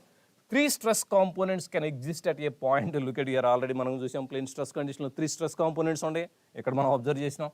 So ఇది correct, option A is correct. A నాకు ఎక్కడ ఉందండి? 3rd and 4th లో ఉంది. So you can strike off this one. 6 stress components can exist at a point. Incorrect statement. 3 principal stresses. Absolutely wrong. 2-dimensional case లో ఒక point దగ్గర 2 principal stresses ఉంటాయి, sigma 1 and sigma 2. Option D. ఇవి రెండు correct statement. ఇది correct statement. This one is a correct statement. So which is correct option? A and D are correct. A and D మనం ఎక్కడ identify చేసాం? Number 3 దగ్గర identify చేసాం. So 3 is correct option for this question. Let's move to the next one. For a beam element, the bending moment, modulus of elasticity and the moment of inertia are given by the M, E and I respectively. What is the flexural rigidity? Direct straightforward thing. Flexural rigidity is the product of Young's modulus and I value. So option 1 is correct for this question. Let's move to the next question. See, ఇది actual గా strain energy derivation formula under torsion మనం derive చేస్తున్నప్పుడు వస్తుంది. Look at here, ఈజీగా మనం pick చేయొచ్చు. ఇక్కడ J² ఇచ్చాడు, ఇక్కడ J² ఇచ్చాడు. ఇవి రెండు ఇన్కరెక్ట్ మనకి. సో ఎక్కడెక్కడ ఉంది? నౌ లుక్ ఎట్ హియర్, ఇక్కడ దీన్ని తీసుకుంటే ఓవర్ ద లెంగ్త్ ఉంది. So option 4 is correct. మీకు తెలియపోయినా ఈజీగా మీరు పిక్ చేయొచ్చు the option. Option 4 is correct for this question. Let's move on to the next one. For an isotropic material, which of the following statements are correct? Again, property of isotropic is given. Just you can read the statement one by one and you can easily pick it. See this one. The properties are same at all the points throughout the material, but different properties can be there in 3 directions. అంటే ఒక material మనం observe చేసినప్పుడు నాకు వాడు ఇచ్చిన condition ఏంటి? Option ఏలో ప్రతి పాయింట్ దగ్గర ఆప్షన్స్ ఇవే ఇస్తున్నాను అన్నాడు, ఈఎక్స్, ఈవై, ఈజెడ్. బట్ ఇచ్చిన కండిషన్ ఏంది? E X is not equal to E Y is not equal to E Z. Different properties అన్నాడు. Absolutely wrong. ఇది wrong, incorrect statement. Now come to the next one. The properties at a point are same in 3 different directions. Absolutely right. Isotropic, that is the basic definition of isotropic as we know. E, E, E. Absolutely. So B is correct. So B మనం ఎక్కడ identify చేసామండి? First దాంట్లో identify చేసాం. అంటే మిగతా వాటిని check చేయకుండా look at here. This one and this one is wrong. 4th one వచ్చేటప్పటికి ఏ అండ్ బి ఉంది. ఏ అనేది ఆల్రెడీ ఇన్కరెక్ట్ అని మనకు తెలుసు. సో దీన్ని కూడా మనం డి చెక్ చేయకుండానే you can get the answer. So option 1 is correct for this one. Anyhow you can check the D option. The properties are same at all the points throughout the material and the same properties observed in all 3 directions at a point. అదే కదా మనకి ప్రతి point దగ్గర properties సేమే, ఇదే carry చేస్తుంది అన్నాడు. That is nothing but isotropic. So ఇక్కడ మనకు వచ్చేటప్పటికి బి అండ్ డి స్టేట్మెంట్, ఇవి రెండు correct statements. This is correct, this is correct. So option 1 is correct for this question. Let's move on to the next question. Consider the following set of derivatives for the prismatic beam. Relations ఇచ్చారండి, కరెక్ట్గా మనకు తెలిసిన relations ఇవి. 1 by 1 మనం కానీ observe చేస్తే shear force అనేది 3rd derivative. ఏ దగ్గర నాకు 3rd ఎక్కడ కనిపిస్తుందండి? సెకండ్ ఎక్కడ కనిపిస్తుంది? ఇక్కడ సెకండ్ ఆప్షన్. ఎక్కడ ఉంది? ఇక్కడ ఉంది, ఇక్కడ ఉంది. సో ఫస్ట్ దీన్ని ఎలిమినేట్ చేయండి. లోడ్ ఇంటెన్సిటీ అనేది 4th వన్. నెక్స్ట్ మనకి 3rd వచ్చింది. బి దగ్గర బీకి రిలవెంట్గా 3rd ఎక్కడ కనిపిస్తుంది? ఎక్కడ లేదు, ఇక్కడ లేదు. అంటే you can strike off this one. You can strike off this one. Check చేసుకోండి. బెండింగ్ మూమెంట్ అనేది ఇప్పుడు 2nd డెరివేటివ్, స్లోప్ అనేది 1st వన్. సో మనకు వచ్చేటప్పటికి ఆప్షన్స్ ఏమొచ్చేటప్పటికి ఏ, బి, సి, డి మనం తీసుకుంటే ఏ వచ్చేటప్పటికి 2nd, బి వచ్చేటప్పటికి 3rd, సి వచ్చేటప్పటికి 1st అండ్ డి వచ్చేటప్పటికి 4th. 2, 3, 1, 4 అవే వచ్చినాయి కదా. Check it. 2, 3, 1, 4. Option 3 is correct for this question. Let's move to the next question. For a pure shear problem with the shear stress τxy, ఇది applied shear అండి. Condition వచ్చింది pure shear condition. మనకేం కావాలి? What would be the maximum principal stress under pure shear condition? maximum principal stress, it should be equal to maximum shear. Maximum shear ఈ కేసులో applied shear. So obviously tau xy is the correct answer. Option 3 is correct for this question. Let's move to the next question. Again match the following related to the Mohr circle. Read the question one by one. First వచ్చేటప్పటికి the distance of the center of the Mohr circle from the origin to the coordinates. Center, Mohr circle center as we know, average of normal stresses, direct stresses, sigma x plus sigma y divided by 2. ఎక్కడ ఉందండి ఇక్కడ? Now A అనేది 3కి ఉంది, 3కి match అయింది. ఏకి 3 match అయినవి మనం అబ్జర్వ్ చేస్తే సెకండ్ అండ్ ఫోర్త్ అంటే ఇవి రెండింటిని ఎలిమినేట్ చేయండి. సెకండ్ దానికి రండి, the diameter of the Mohr circle. Diameter of the Mohr circle it is nothing but radius మనకు వచ్చేటప్పటికి sigma 1 minus sigma 2 divided by 2. అంటే డయామీటర్ వచ్చేటప్పటికి major principal stress minus minor principal stress. Difference between the major, ఇక్కడ printing error, major and minor అది miss అయింది ఇక్కడ. But anyhow option 4 is correct. Consider this as option 4. So observe చేయండి అండి, ఇక్కడికి వచ్చేటప్పటికి ఏ అనేది నాకు థర్డ్ వచ్చింది అండ్ బి అనేది ఫోర్త్ వచ్చింది. ఈ రెండింటిలో 4 ఉంది నాకు వచ్చేటప్పటికి. థర్డ్ రండి, distance of the maximum normal stress from the centre of the Mohr circle. Mohr circle centre నుంచి మ్యాక్సిమం నార్మల్ స్ట్రెస్ మనకి ఇక్కడే కదండి వస్తుంది. ఈ డిస్టెన్స్ అడిగాడండి. ఈ distance it is nothing but రేడియస్సే కదండి. ఆబ్వియస్లీ రేడియస్ మనకి ఎట్లా వస్తుంది? రేడియస్ ఇదే కదా మనకి, sigma 1 minus sigma 2 divided by 2. Obviously option 1 is correct. ఇక్కడ ఆప్షన్ 1 ఈజ్ కరెక్ట్ అంటే second statement is correct. I think it is this one is correct. లాస్ట్ది వర్టికల్ డైరెక్షన్లో మనం ఏం చూపిస్తాం? షీరే కదండి. Let us take this one. So A B C D గని మనం ఐడెంటిఫై చేస్తే ఏ వచ్చేసరికి మనకి థర్డ్, బి వచ్చేటప్పటికి మనకి diameter of the Mohr circle fourth, 3 4, distance of the maximum normal stress more circle centre 1 and next 2, 3 4 1 2. 3 4 1 2. Option 2 is correct for this question. Let's move on to the next question.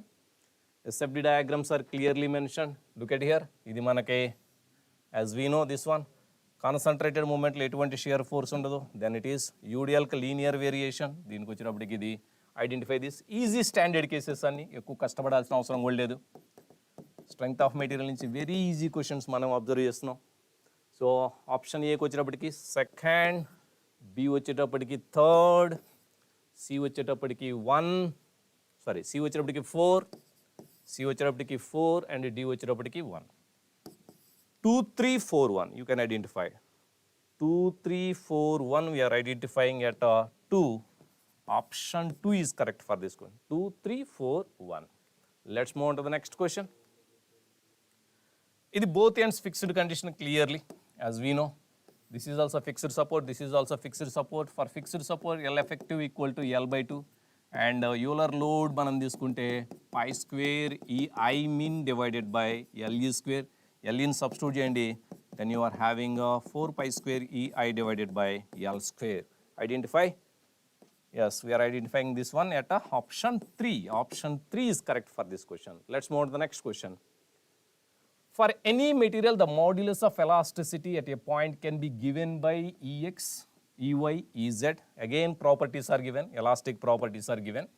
Which of the following properties are true for the homogeneous material? Again, asking the property of a homogeneous.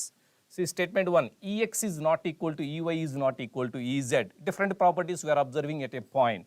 And the same property exists at all the points throughout the material. Absolutely right. So, ఇది మనం తీసుకుంటే material ఇది ఒక point నేను select చేసుకున్నాను, ఒక particular direction choose చేసుకున్నాను. ఇక్కడ ఈఎక్స్, ఇది E Y and this is E Z. Clearly mentioned E X is not equal to E Y is not equal to E Z. Same properties ప్రతి పాయింట్ దగ్గర ఎగ్జిస్ట్ అవుతున్నాడు. Absolutely right. నా this is the definition of a homogeneous. ఇక్కడ E Y ఉంది, ఇక్కడ E Y ఉంది, ఇక్కడ EZ ఉంది, ఇక్కడ ఈజెడ్ ఉంది, ఇక్కడ ఈఎక్స్ ఉంది, ఈఎక్స్ ఉంది. Absolutely right. So option 1 is correct for this one. నా let us verify other options correct or not. Ex is not equal to Ey is not equal to Ez at a point, and Ex other points దగ్గర ఇవన్నీ equal అని అంటున్నాడు. This is wrong నా? Absolutely. ఒక point దగ్గర ఇవి not equal అంటున్నాడు, other points దగ్గర ఈక్వల్ ప్రాపర్టీస్ అంటున్నాడు. No, it's so absolutely wrong. So this is incorrect statement. Ex is equal to Ey is not equal to Ez అన్నాడు. ఇది అసలు ఇర్రెలవెంట్ స్టేట్మెంట్. ఇక్కడ చూడండి మనకు వచ్చేటప్పటికి ఒక పాయింట్ దగ్గర సేమ్ అంటున్నాడు, మిగిలిన పాయింట్ దగ్గర అన్ఈక్వల్ అంటున్నాడు. ఇది కూడా irrelevant. Option 1 is correct. Very fundamental questions this time we are having from the strength of material. Hope all you did very well from the strength of material subject. These are the questions we are having from strength of material. All the best.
Okay, dear students, now I'll discuss the solutions for questions from RCC as well as few questions from concrete technology, which is related to cement and concrete. Okay, right. First question: what is the anchorage length?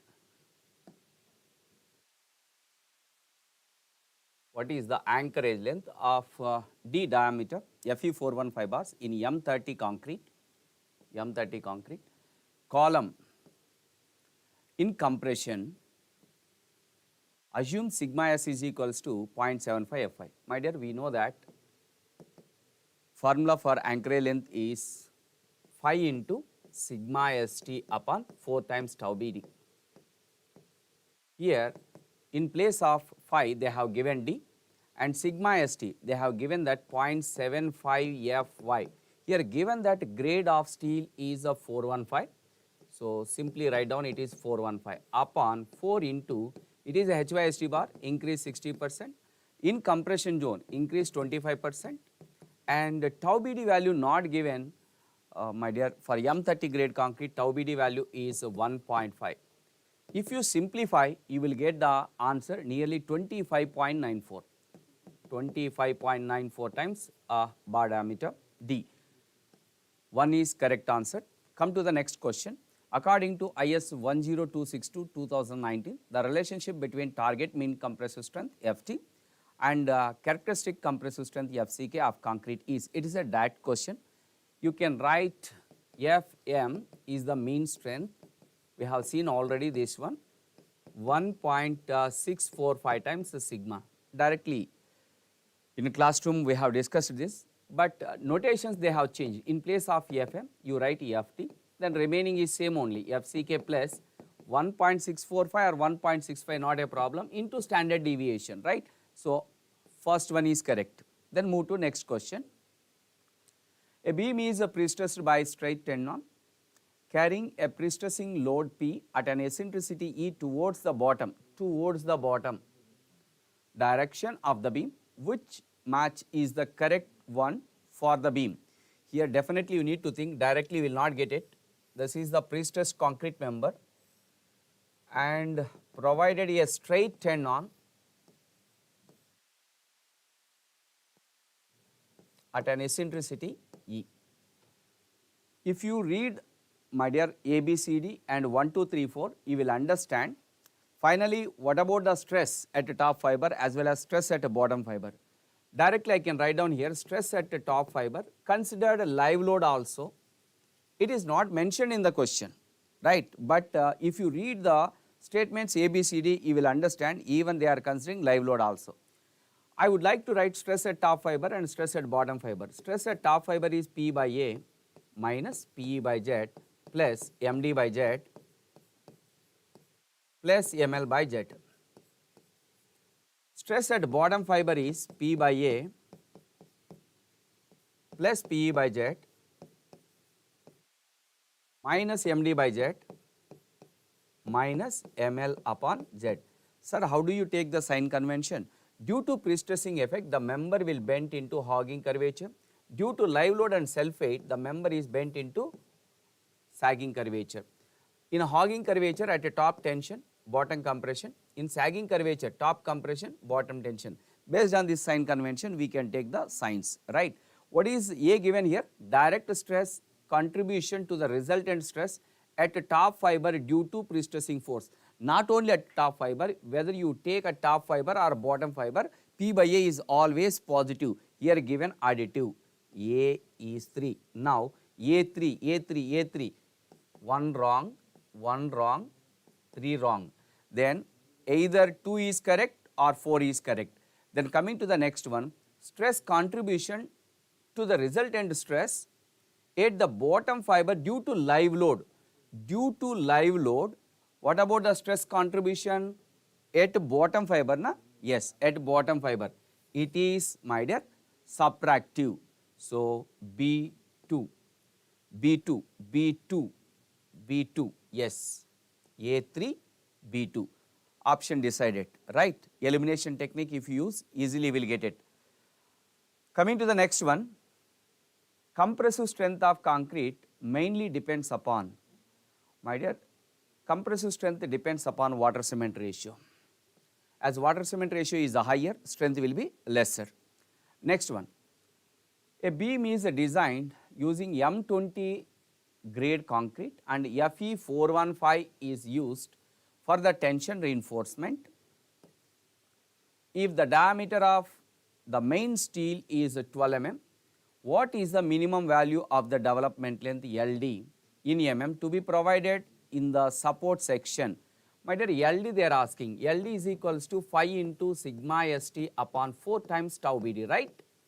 Here diameter given 12 into 0.87 Fi, sigma st value. Fi is 415, given Fe 415 grade steel, so Fi value is 415. 4 into 1.6, because it is a HYST bar, na? That's why increase 60%. No need to increase 25% because it is given tension, in tension zone. Then tau BD value it is not mentioned, but given M20 grade concrete, for this it is 1.2. If you simplify, my dear, you will get 47 times the bar diameter, that is 47 into 12. If you simplify, you will get 564 mm. Option 2 is correct. Next question, M20 grade of concrete is approximately, mixed proportions they are asking.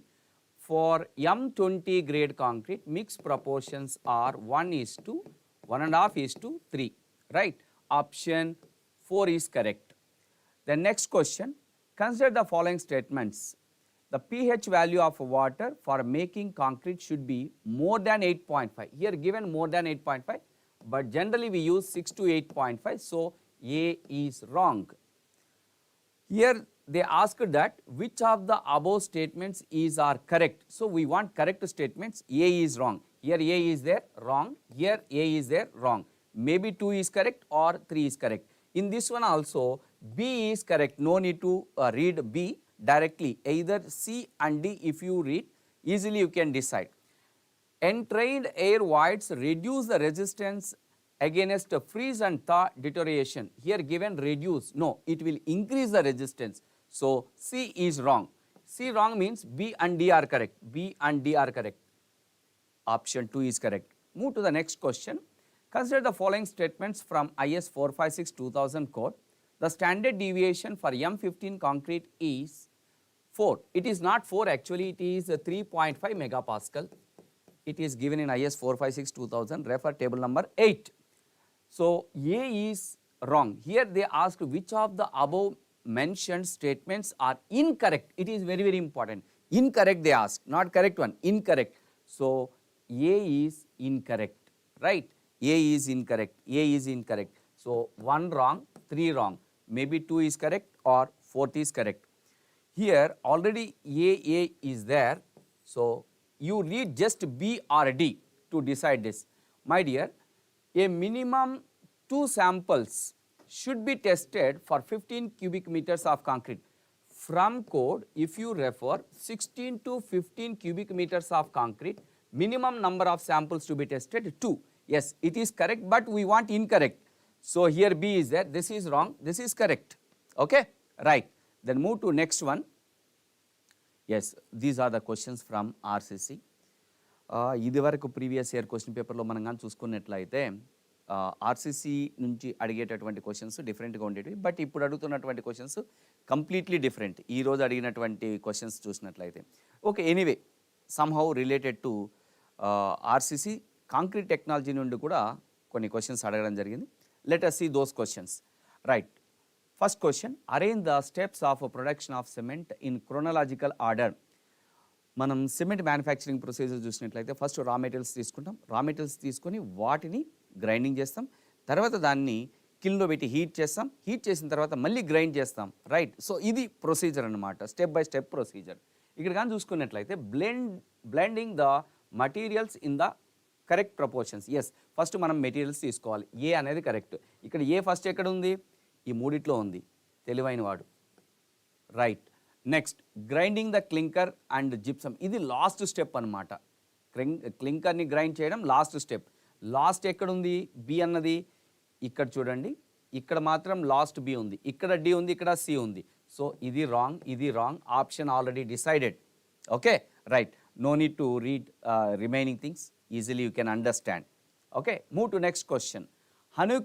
Honey combing, they have given match list 1 with list 2, under list 1 ABCD given, under list 2 given 1 2 3 4.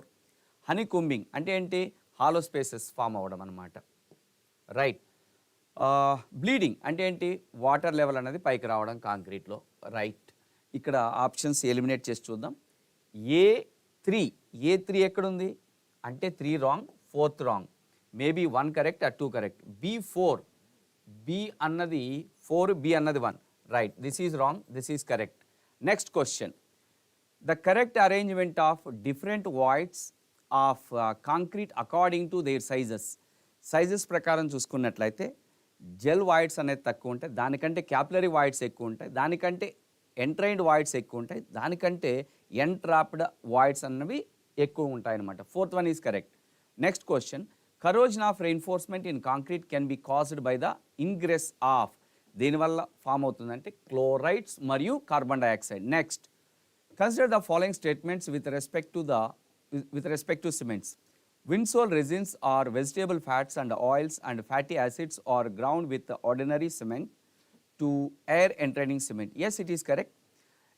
Extra rapid hardening cement is prepared by adding 2% of calcium chloride. Identify the correct statements. Both are correct. Both are correct. Both are correct. Next question. Match list 1 with list 2. Granite, limestone, marble, slate. Given under list 1. Under list 2 given ornamental works. To increase the beauty, use the marble. Then limestone, it is used mainly to prepare the cement. Then let us check it. Is there any possibility to pick up the option? With a slate, my dear, we can use flooring. D4. This is wrong, this is wrong. Then C1, already, C1, okay, matched. Then next one, B3, B2, no doubt, this is correct. Next question, premature stiffening of cement paste due to conversion of hemihydrate, CaSO4, H2O, or anhydrate, CaSO4 to gypsum can be eliminated. How do you eliminate? Very simple, you have to go for mixing continuously and by reworking it will eliminate it. Next, consider the following statements with respect to cements. Low heat cement is produced by reducing the amount of tricalcium aluminate. Yes, C3A is responsible for generating high heat of hydration. If you reduce it, no doubt, the heat will be reduced. And increase, yes, C2S will produce less heat of hydration. So increase it. A is correct. Then rapid hardening cement is produced by decreasing the amount of tricalcium silicate. No, C3Es is responsible for increasing the hardening, to speed up the hardening. So this is wrong. B is wrong. Statement B is wrong. A is correct. Statement B is false. Yeah, 1 is correct. Next question. Leach-Atelier apparatus is used to measure the unsoundness of cement caused due to the presence of. There are two apparatus we can use, my dear, in soundness test. One is Leach-Atelier apparatus, another one is autoclave test. Autoclave test is used to find out magnesia content as well as lime content, presence of lime. But by using Leach-Atelier apparatus, we have to find, my dear, just unburnt lime. Next question. Match list 1 with list 2. Given under list 1, roads, mass concrete, heavy reinforced RCC sections, RCC congested reinforcement. Under list 2 given, high workability and semi-fluid consistency, very low workability and very dry consistency. My dear, for roads we can use this. Mass concrete, for mass concrete we can use, my dear, low workability and dry consistency. Let us check A2. Where is A2? A2, A2. This is wrong, this is wrong. Maybe 1 is correct or 3 is correct. B3, yeah, 1 is correct. Next question. Admixtures used to produce high strength concrete and reduce water cement ratio of concrete are called. Retarders and accelerators are used to change the setting time. So this is wrong, this is wrong. Then super plasticizers is the correct option, which is used to reduce the water content and also increase the strength. Next question. Yes, I hope you will understand the correct options. If you want the in detail solution, my dear, you can see tomorrow, we can upload in portal. Okay, I hope you have written well.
Hello aspirants, fluid mechanics and hydraulic machinery.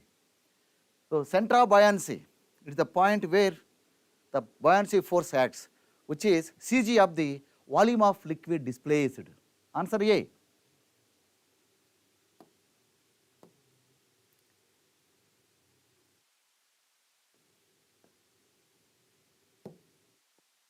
Right. Now it is dimension analysis. Then it is clearly basin due to gravity. What number? Proud number. According to Proud number, what is the units? Energy dissipation, but it is given in kilowatts. So power ratio you have to take. Power ratio is equal to length ratio to the power of 3 by or 3.5, 7 by 2. Okay. Now it can be applied now as per the given this one. 1 is to 50. 1 by 50 whole to the power of 7 by 2 or 3.5. So PM given 0.5, energy wasted. Say it is a jump, hydraulic jump. And what is the prototype P. Therefore, power wasted in prototype is equal to 0.5 into 50 to the power of 3.5. Now calculate a question as we discussed in classrooms many times. So 50 cube. Because 3.5 means 3 plus 0.5, 1 by 2 na. So root 50. Say 1 by 2 into 50 into 50 into 50. All in mind. Say root 50. Say root 49. Say 7. 7.0 something else like that. Okay.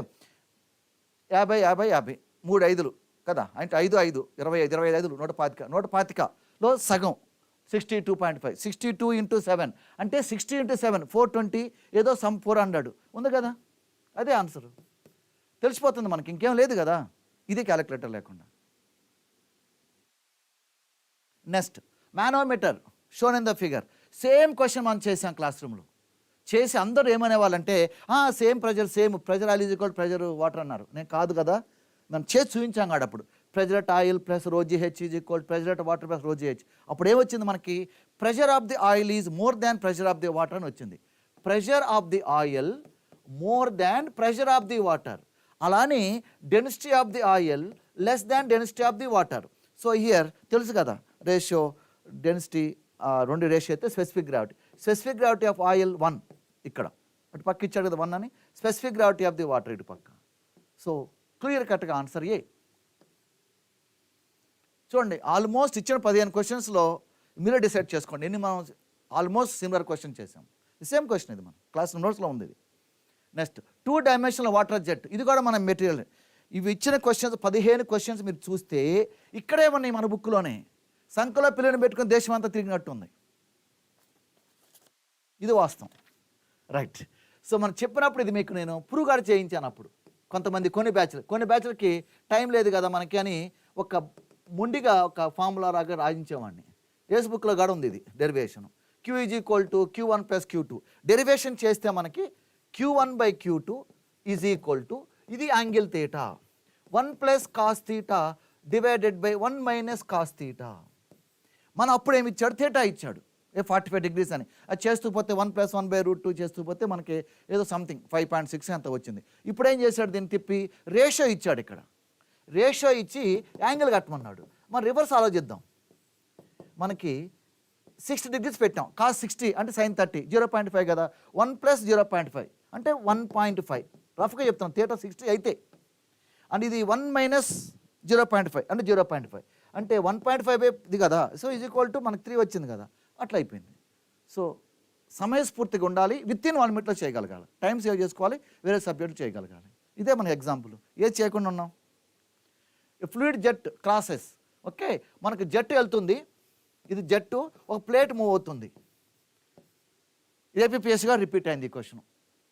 Discharge Q is equal to A into V. ఇక్కడ relative discharge important. Relative discharge,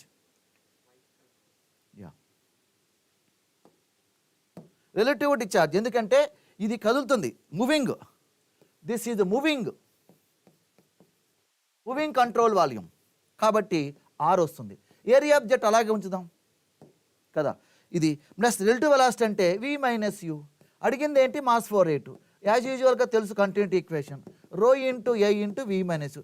same cut and pasted question this, right. Same question cut and pasted discuss చేసింది, right. Key తీసుకోండి, detail solution పెడతాము, don't worry. ఇప్పుడున్న ఈ సమయంలో strain అయ్యి ఉన్నారు, అలసిపోయి ఉన్నారు. ఓకే, ఆన్సర్స్ తెలుసుకోవాలి మీరు. ఈ 15 క్వశ్చన్లు ఎక్కడ తప్పులు లేవు. No challenge from the HM. Challenge చేయడానికి ఎలాంటి అవకాశం లేదు, అన్నీ కరెక్ట్గా ఉన్నాయి. సపరేషన్ ఆఫ్ ది బౌండరీ ఎప్పుడవుతుంది, కర్వ్డ్ సర్ఫేస్ మీద ప్రెషర్ గ్రేడియంట్ మోర్ దాన్ 0 ఉంటే, అంటే పాజిటివ్ ఉంటే కదా, పాజిటివ్ ఉంటేనే కదా మనం చదువుకున్నాం. ఇది కూడా రిపిటేటివ్ క్వశ్చనే. Yes, positive. Separation of the boundary layer takes place when the pressure gradient is positive. అంటే ఏంటి అది అర్థం, అబ్నార్మల్ గ్రేడియంట్. ఓకే, మనం చదువుకున్నాం ఇది పాజిటివ్ గ్రేడియంట్ అని, మనం కర్వ్ గీసి చూపించాం మనము, అది రైట్. పాజిటివ్ ఫ్లో జరగాలంటే నెగిటివ్ గ్రేడియంట్ త్రూ పైపు చదువుకుంది. ఇది మళ్ళీ డైమెన్షన్ అనాలిసిసే. 2 క్వశ్చన్ డైమెన్షన్ అనాలిసిస్ ఇచ్చాడు. 2 క్వశ్చన్స్ కూడా ప్రౌడ్ నెంబరే, మళ్ళీ ప్రౌడ్ నెంబరే.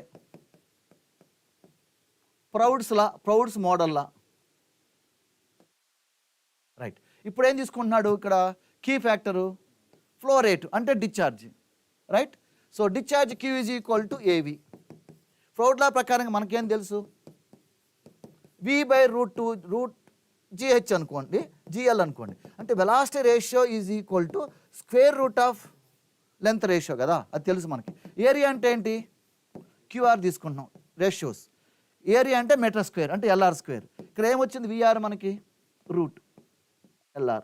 So LR to the power of 2 + 0.5 2.5 కదా, అంటే 5/2 2.5 ఇక్కడ క్లియర్గా ఇచ్చాడు, అంటే 5/2 LR to the power of 5/2. ఒక చిన్న చేంజ్ వచ్చింది, ఎంత వచ్చింది ఫ్యాక్టర్ చేంజ్, K అనే చేంజ్ వచ్చింది, K అనే చేంజ్ వచ్చింది. So K to the power of 5/2 some fraction change వచ్చింది కదా ఇక్కడ LR, అది model ratio. So reduced by K. So something ఇక్కడ ప్రీవియస్ ఎంతో ఉంది 1:10, ఇప్పుడు 1:10 × 0.9 అయ్యి ఉండొచ్చు, అంటే ఆ ఫ్యాక్టర్ మల్టిపుల్ అవుతుంది K, K to the power of 5/2. Pitot tube used for measurement of velocity. ఇది దాంట్లో డౌట్ ఏముంది, ఇంకా ఇలాంటిది 10 సెకండ్లో పెట్టేయచ్చు, దాంట్లో ఎక్కువ డిస్కస్ ఏం లేదు ఇక్కడ. ఇగో ఇది మనం ఇన్ని రోజులు ప్రాక్టీస్ చేసింది, ఈ క్వశ్చన్ చేస్తాడు ఈ క్వశ్చన్ చేస్తాడు అని ఇచ్చాడు ఇక్కడ, ఒక క్వశ్చన్ పడేసాడు లేండి కదా. ఇదేంటి మరి, అది కూడా మనం వెంచరీమీటరే. వెంచరీమీటర్ గీసినప్పుడు మనము ఇది కదా, ఇది మెయిన్ పైపు, ఇది కన్వర్జెంట్, ఇది త్రోటు, ఇది డైవర్జెంట్, ఇది అందరూ తెలుసు. ఇప్పుడు వెలాసిటీ ఎక్కువ ఉంటే ప్రెషర్ తక్కువ ఉంటుంది. అక్కడ ఏంటంటే ఇంట్రెస్టింగ్ ఇక్కడ ఫ్యాక్టు, ఇక్కడ కొట్టాడు మన నెత్తి మీద మొట్టికాయ, నాట్ కరెక్ట్ అంటున్నాడు. ఒక్కొక్కటి చూసుకోవాలి. ఇక్కడ వెలాసిటీ ఎక్కువ, ఇక్కడ వెలాసిటీ తక్కువ, ఇక్కడ ప్రెషరు తక్కువ, ఇక్కడ ప్రెషర్ ఎక్కువ. అంటే P1 మోర్ దాన్ P2 ఎన్నోసార్లు రాసాం క్లాస్ రోడ్స్లో మనం, ఆన్లైన్ కానీ ఆఫ్లైన్ కానీ. అలాగే డెఫినెట్గా మనకి V1 లెస్ దాన్ V2 అది అప్లై చేద్దాం. అంటే ఏ కరెక్టు, సి కరెక్టు. మనకి ఇప్పుడు A velocity of the flow main pipe is greater, no wrong, ఇది రాంగ్, ఇది కావాలి మనకు ఇప్పుడు, నాట్ కదా ఇది. అట్లానే velocity of the flow in the main pipe is lower, pressure is larger than that of the throat, correct. So మనకి బీసీలు చూసుకోవాలి ఇక్కడ, ఓకే. ఏడీలు మిస్టేక్. చూడండి మీరే అర్థం చేసుకోండి, ఇక రాశాను లాజిక్, అర్థం చేసుకోండి మీకు వచ్చేస్తుంది. ప్రెషర్ తక్కువ ఉంటుంది థ్రోట్ దగ్గర, అక్కడ వెలాసిటీ ఎక్కువ ఉంటుంది. 2 క్వశ్చన్లు వెలాసిటీ మీద ఇచ్చాడు, 2 స్టేట్మెంట్లు ప్రెషర్ ఇచ్చాడు. ఇక్కడ pressure difference between main pipe P1 - P2 ఎప్పుడు పాజిటివే, P2 - P1 నెగిటివ్ ఉంటుంది, ఓకే. ఆ విధంగా మీకు ఇది పంచే కొద్దిగా ఫండమెంటల్స్ గట్టిగా ఉండాలి, టకటక చేసేస్తారు, ఎక్కువ టైం తీసుకుంటుంది, నిజంగా 1 మినిట్ పైన తీసుకుంటుంది ఇది. అక్కడ టైం చేసుకున్నాం ఇంతకుముందు, ఇక్కడ వచ్చేసాం.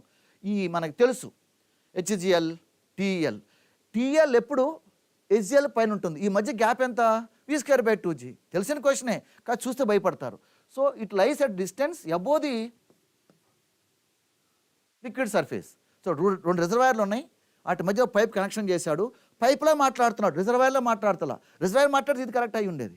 చూడండి పైప్లో అంటున్నాడు ఎంతవరకు, ఇది కూడా మంచి క్వశ్చనే చదువుకుంటే, అది దాంట్లో అర్థం చేసుకుంటే. పైప్ గురించి మాట్లాడుతున్నాం కాబట్టి ఏ, అదే మీకు రిజర్వాయర్కి వచ్చేసరికి ఫ్రీ సర్ఫేస్ 0 ఉంటుంది కదా. సో పైపే కాబట్టి ఏ కరెక్ట్ 1. అట్లాగే రేటెడ్ కెపాసిటీ 4 ఈ సెంట్రిఫికల్ పంప్ హైడ్రాలిక్ మెషిన్స్ ఇచ్చాడు, ఇది మనం చేసిందే, ఎన్నోసార్లు ప్రాక్టీస్ చేయించాను. Specific speed of the pump N/√Q, అదే కనుక పవర్ అయ్యి ఉంటే టర్బైన్ అయ్యి ఉండేది, హెడ్ లిఫ్టెడ్, అక్కడేమో head consumed, head taken to the power of 3/4 1450, అంటే 1500 అనుకోండి మనసులో, ఇది 44, 30 కంటే ఎక్కువ, 49 కంటే తక్కువ, అంటే ఏంటి ఏ 6.8 ఎంతో ఉంటుంది, 6.7 అంతే కదా. 30 కంటే ఎక్కువ, 49 కంటే తక్కువ, అంటే 7 కంటే తక్కువ, అక్కడ తెలిసిపోతుంది 6.7 H 6.6. H is equal 36 to the power of 3/4, very clear. 36 అంటే 6² కదా. సో దాన్ని మనం సింప్లిఫై చేసినప్పుడు 6² to the power of 3/4 is equal to 6 అంటే 1.5 కదా, 3/2 కదా, అంటే 1.5. మరి ఇక్కడ 6 × √6 ఈ విధంగా చేస్తూ పోతే మీకు ఇక్కడ నుంచి ఇక్కడికి సుమారు 100 ఉంటుంది, ఇది 7 ఉంటుంది, 670 ఆ రేంజ్లో ఉంది. చూడండి 654 ఇక్కడ ఉంది కదా, ఇది అవుతుంది, పక్కా అవుతుంది, తెలిసిపోతుంది మాకు లెక్క. ఆ స్పీడప్ నేను చేయించాను క్లాస్ రూమ్లో మీ చేత. ఇది చేస్తూ పోతే మీకు 1500 అనుకోండి, 6 × √6 కదా, రూట్ 6 అంటే మోర్ దాన్ 2 కదా, అక్కడ 12, 13 దాకా వస్తుంది, 14 దాకా వస్తుంది. 100, 105, 105 ఇంటూ 6 ఆ విధంగా చూసుకున్నాం. కానీ 650, 6 రేంజ్లో ముందుగా 650. అది క్యావిటేషన్ ఎందుకు తెలుసు మీకు, లో ప్రెజర్ అయినప్పుడు when working pressure below its vapour pressure cavitation starts, bubble starts and collapse. ఇక డైరెక్ట్ క్వశ్చన్ ఇది, అవగాహన అర్థమైపోతుంది ఇంకా మీకు. మళ్ళీ ఇది కొద్దిగా టైం పడుతుంది, ఇది నిజంగా మోర్ దాన్ మనం మిట్టి పడుతుంది, అయినా కూడా మనం చేయొచ్చు. ఎట్లా, a x convective is equal to u into do u by do x plus v into do u by do y. U ఎంత, 2x² ప్లస్ y² ఇవన్నీ మనసులో చేసుకోవాలి అక్కడ. అయితే మీకు ముందుగా రఫ్ వర్క్ చేసుకోవచ్చు. du బై డో అంటే ఇక్కడ 4x ప్లస్ వి సబ్స్టిట్యూట్ చేయండి మైనస్ 4xy. మరి du బై డో వై అంటే 2y సబ్స్టిట్యూట్ చేయాలి ఇప్పుడు ఓపిక్గా. ఇప్పుడు 2x² కదా, x1 కదా 2, ఇది కదా 2² అంటే 2 × 1 2, 2 ప్లస్ 4 6, 6 ఇంటూ 4 24 ఇక్కడ కదా. ఇక్కడికి వచ్చాము -4 మైనస్ అంటే -8, -8 into 1 -8, -8 into y² -8 into 4. So okay, minus continue అవుతుంది, -4 ఇంటూ 2 8, 8 ఇంటూ 1 8, 8 ఇంటూ 4 32. ఈ డిఫరెన్స్ చూడండి మీకు, అక్కడ 6 ఇక్కడ 2 8 -8 వచ్చేసింది కదా, -8 యూనిట్స్ అంటే metre per second square. Okay, so ఇది కూడా తెలిసిపోతుంది. అంటే ఆ ప్రాక్టీస్ మనం చేయించాం, చేతి అనలేకు. మీరు కావాలని మీ యొక్క ఇన్సెక్యూరిటీ ఫీలింగ్తో ఏమో ప్రాక్టీస్ చేసాం కదా, ఏదో చేశారు, అయినా కూడా సరిపోయింది కదా. ఇవన్నీ మన సేమ్ బుక్స్లో ఉన్నవే. కరెక్షన్ ఫ్యాక్టర్ ఎందుకు వస్తుంది అసలు, ఏ కరెక్షన్ ఫ్యాక్టర్ ఎందుకు వస్తుందంటే మనం చేసిన ఈక్వేషన్స్, ఎనర్జీ ఈక్వేషన్ కానీ, కంటిన్యూటీ ఈక్వేషన్ కానీ, మొమెంటం ఈక్వేషన్ కానీ, ఐడియల్ ఫ్లో అంటే యూనిఫామ్ వెలాసిటీ అనుకున్నాము, వీటి కోసం మన ఈక్వేషన్స్ రాసాము. కానీ రియల్ లైఫ్లో ఇలా ఉండదు, ఇలా ఉంటుంది, నాన్ యూనిఫామ్ ఉంటుంది. అందుకనే ఆల్ఫా బీటా వచ్చింది. Momentum correction factor is involved due to non uniform velocity profiles, same cut and pasted. In study flow మీరు చదివితే అర్థమైపోతుంది, మీరు ఆల్రెడీ మీరు ఫెమిలియర్ అయ్యి ఉండారు మనసులో మీకు, నేను మళ్ళీ చదవసలేదు ఆ valuable time. Mass flow rate is equal to ρ into Q is equal to ρ into A into V. ఇక్కడ డెన్సిటీస్ మారినాయి అనమాట. అంటే అర్థం ఏంటి, ఇప్పుడు ρ1 A1 V1 ఇది కంప్రెసర్ ఫ్లో అనుకున్నాం, అది మాకు సిలబస్ ఉంది. ఆల్మోస్ట్ అన్ని టాపిక్లు కవర్ చేశాడు, ఎలాంటి ఏలు పెట్టి చూపించాల్సిన అవసరం లేదు. ఇక ఇచ్చాడు డెన్సిటీ 3 kg/m³, వెలాసిటీ 8 ఇచ్చాడు, ఏరియా కూడా ఇచ్చాడు 0.5 అంటే ఇక్కడ 12, ఇక్కడ డెన్సిటీ కూడా ఇచ్చాడు 4, ఏరియా ఇచ్చాడు 1, వెలాసిటీ కట్టమంటున్నాడు 12/4 3. ఇదిగోండి, డెఫినెట్గా నేను 15 క్వశ్చన్లు చేసేసాను 15 నిమిషాల లోపే. ఇప్పుడు గతం గదహ అయిపోయింది, మనం ఏం చేయాలి, మేము ఏ తరపున మీకు ఏం చేయగలము అనేది ఒకసారి ఆలోచించండి. ఇది అంతం కాదు, ఇది ఆరంభం అనుకుందాం. ఇప్పుడు చేసిన మీ మిస్టేక్స్, ఇప్పుడు జరిగిన అనుభవాన్ని దృష్టిలో పెట్టుకుని మా యొక్క నేను చెప్తున్నా కదా, ఈ ఇచ్చిన 15 క్వశ్చన్స్ ఈ బుక్లో అన్నీ ఉన్నాయి, క్లియర్ కట్గా ఉన్నాయి. కంటిన్యూటీ ఈక్వేషన్ లేదా, ఫ్రాడ్ నెంబర్ లేదా, మరియు లేకుంటే మీకు ఇవి లేదా, ఏది కైనమాటిక్స్ లేదా, బెర్నాస్ ఈక్వేషన్ అప్లై చేసి వెంచరీమీటర్ లేదా, పిటౌట్ ట్యూబ్ అంటే ఏమి మీకు తెలియదా, momentum correction factor, energy correction factor అన్నీ తెలిసినవే. ప్రీవియస్ ఎక్స్పీరియన్సెస్, ప్రీవియస్ పేపర్స్ దృష్టిలో పెట్టుకుని అవే ఇస్తారనే ఒక ఊహను తీసేద్దాము. సబ్జెక్ట్ మీద కాన్సెప్చువల్గా ప్రిపేర్ అవుదాము. రాబోయే మీ ఎగ్జామినేషన్స్ ఏఈ అనండి, ఇంకా ఎస్ఎస్సి అనండి, ఇంకోటి అనండి, అన్నిటికీ మనం చెప్పిన ఇక్కడ చేసిన మేము ఇచ్చిన మీకు ఈ పుషప్ డెఫినెట్గా పనికొస్తుంది. ఇప్పుడు జరిగిన ఎగ్జామినేషను, ఈరోజు జరిగిన ఎక్స్పీరియన్స్ తోటి తప్పులు ఉండొచ్చు, ఒప్పులు ఉండొచ్చు, రిలేటివ్ ఇది ఇంకోటి గుర్తుపెట్టుకోండి. ఈ సెలక్షన్ అంతా రిలేటివ్గా ఉంటుంది. ఇప్పుడు నాకు తెలిసి నాకున్న అనుభవంతో, నాకున్న ఈ 36-7 ఇయర్స్ అనుభవంతో చెప్తున్నాను కదా, 150 క్వశ్చన్స్కి ఒక 110, 115 చేస్తే వాడు గనుడే కరెక్ట్గా చేస్తుంటే. అంటే మీకు వచ్చే మార్కులు 70 క్వశ్చన్స్ నుంచి, అంటే 2 మార్కులు ఎత్తుకుని 140 వస్తాయి అనుకోండి, 70, 65 నెంబర్ ఆఫ్ క్వశ్చన్స్ నుంచి 105 క్వశ్చన్స్ మధ్య వేరీ అవుతుంది ఈ పేపర్లో. 105 అంటే టాపర్ అవుతాడు నాకు తెలిసి. టైం లేదు కదా అక్కడ, ఇప్పుడంటే హాఫ్ టైం మేము చేస్తున్నాం పట్టుమంటాం, అట్లా అందరూ చేయలేకపోవచ్చు కదా. సో దేనికి వరీ కావద్దు, ఇది రిలేటివ్ మెరిట్. సో ఈ విధంగా నేను కంక్లూడ్ చేస్తున్నాను. ఈ అవకాశం ఇచ్చిన మన సిఎండి జీకే సార్కి, మా స్టాఫ్ పర్టికులర్గా శివప్రసాద్, సాయి అని వీళ్ళు మేనేజర్సు అందరూ మన స్టాఫ్ అంటే మా ఒకప్పుడు మన స్టూడెంటే. సో అందరూ ఒక ఐక్యతగా ఈ రోజున విత్ ఇన్ 2 hours 40 minutes చేసాం. మధ్య ఫ్యాకల్టీ మారినప్పుడు కొన్ని నిమిషాలు మీకు వేస్ట్ అయింది, కానీ మేము చేసాము డెఫినెట్గా 2 hours 40 minutesలో కోర్స్ కంప్లీట్ చేసాము. కొన్ని కామెంట్ నేను చూశాను, అలాంటి కామెంట్స్ అవి ప్రాక్టికల్గా ఉండే కామెంట్స్ కాదనిపించింది.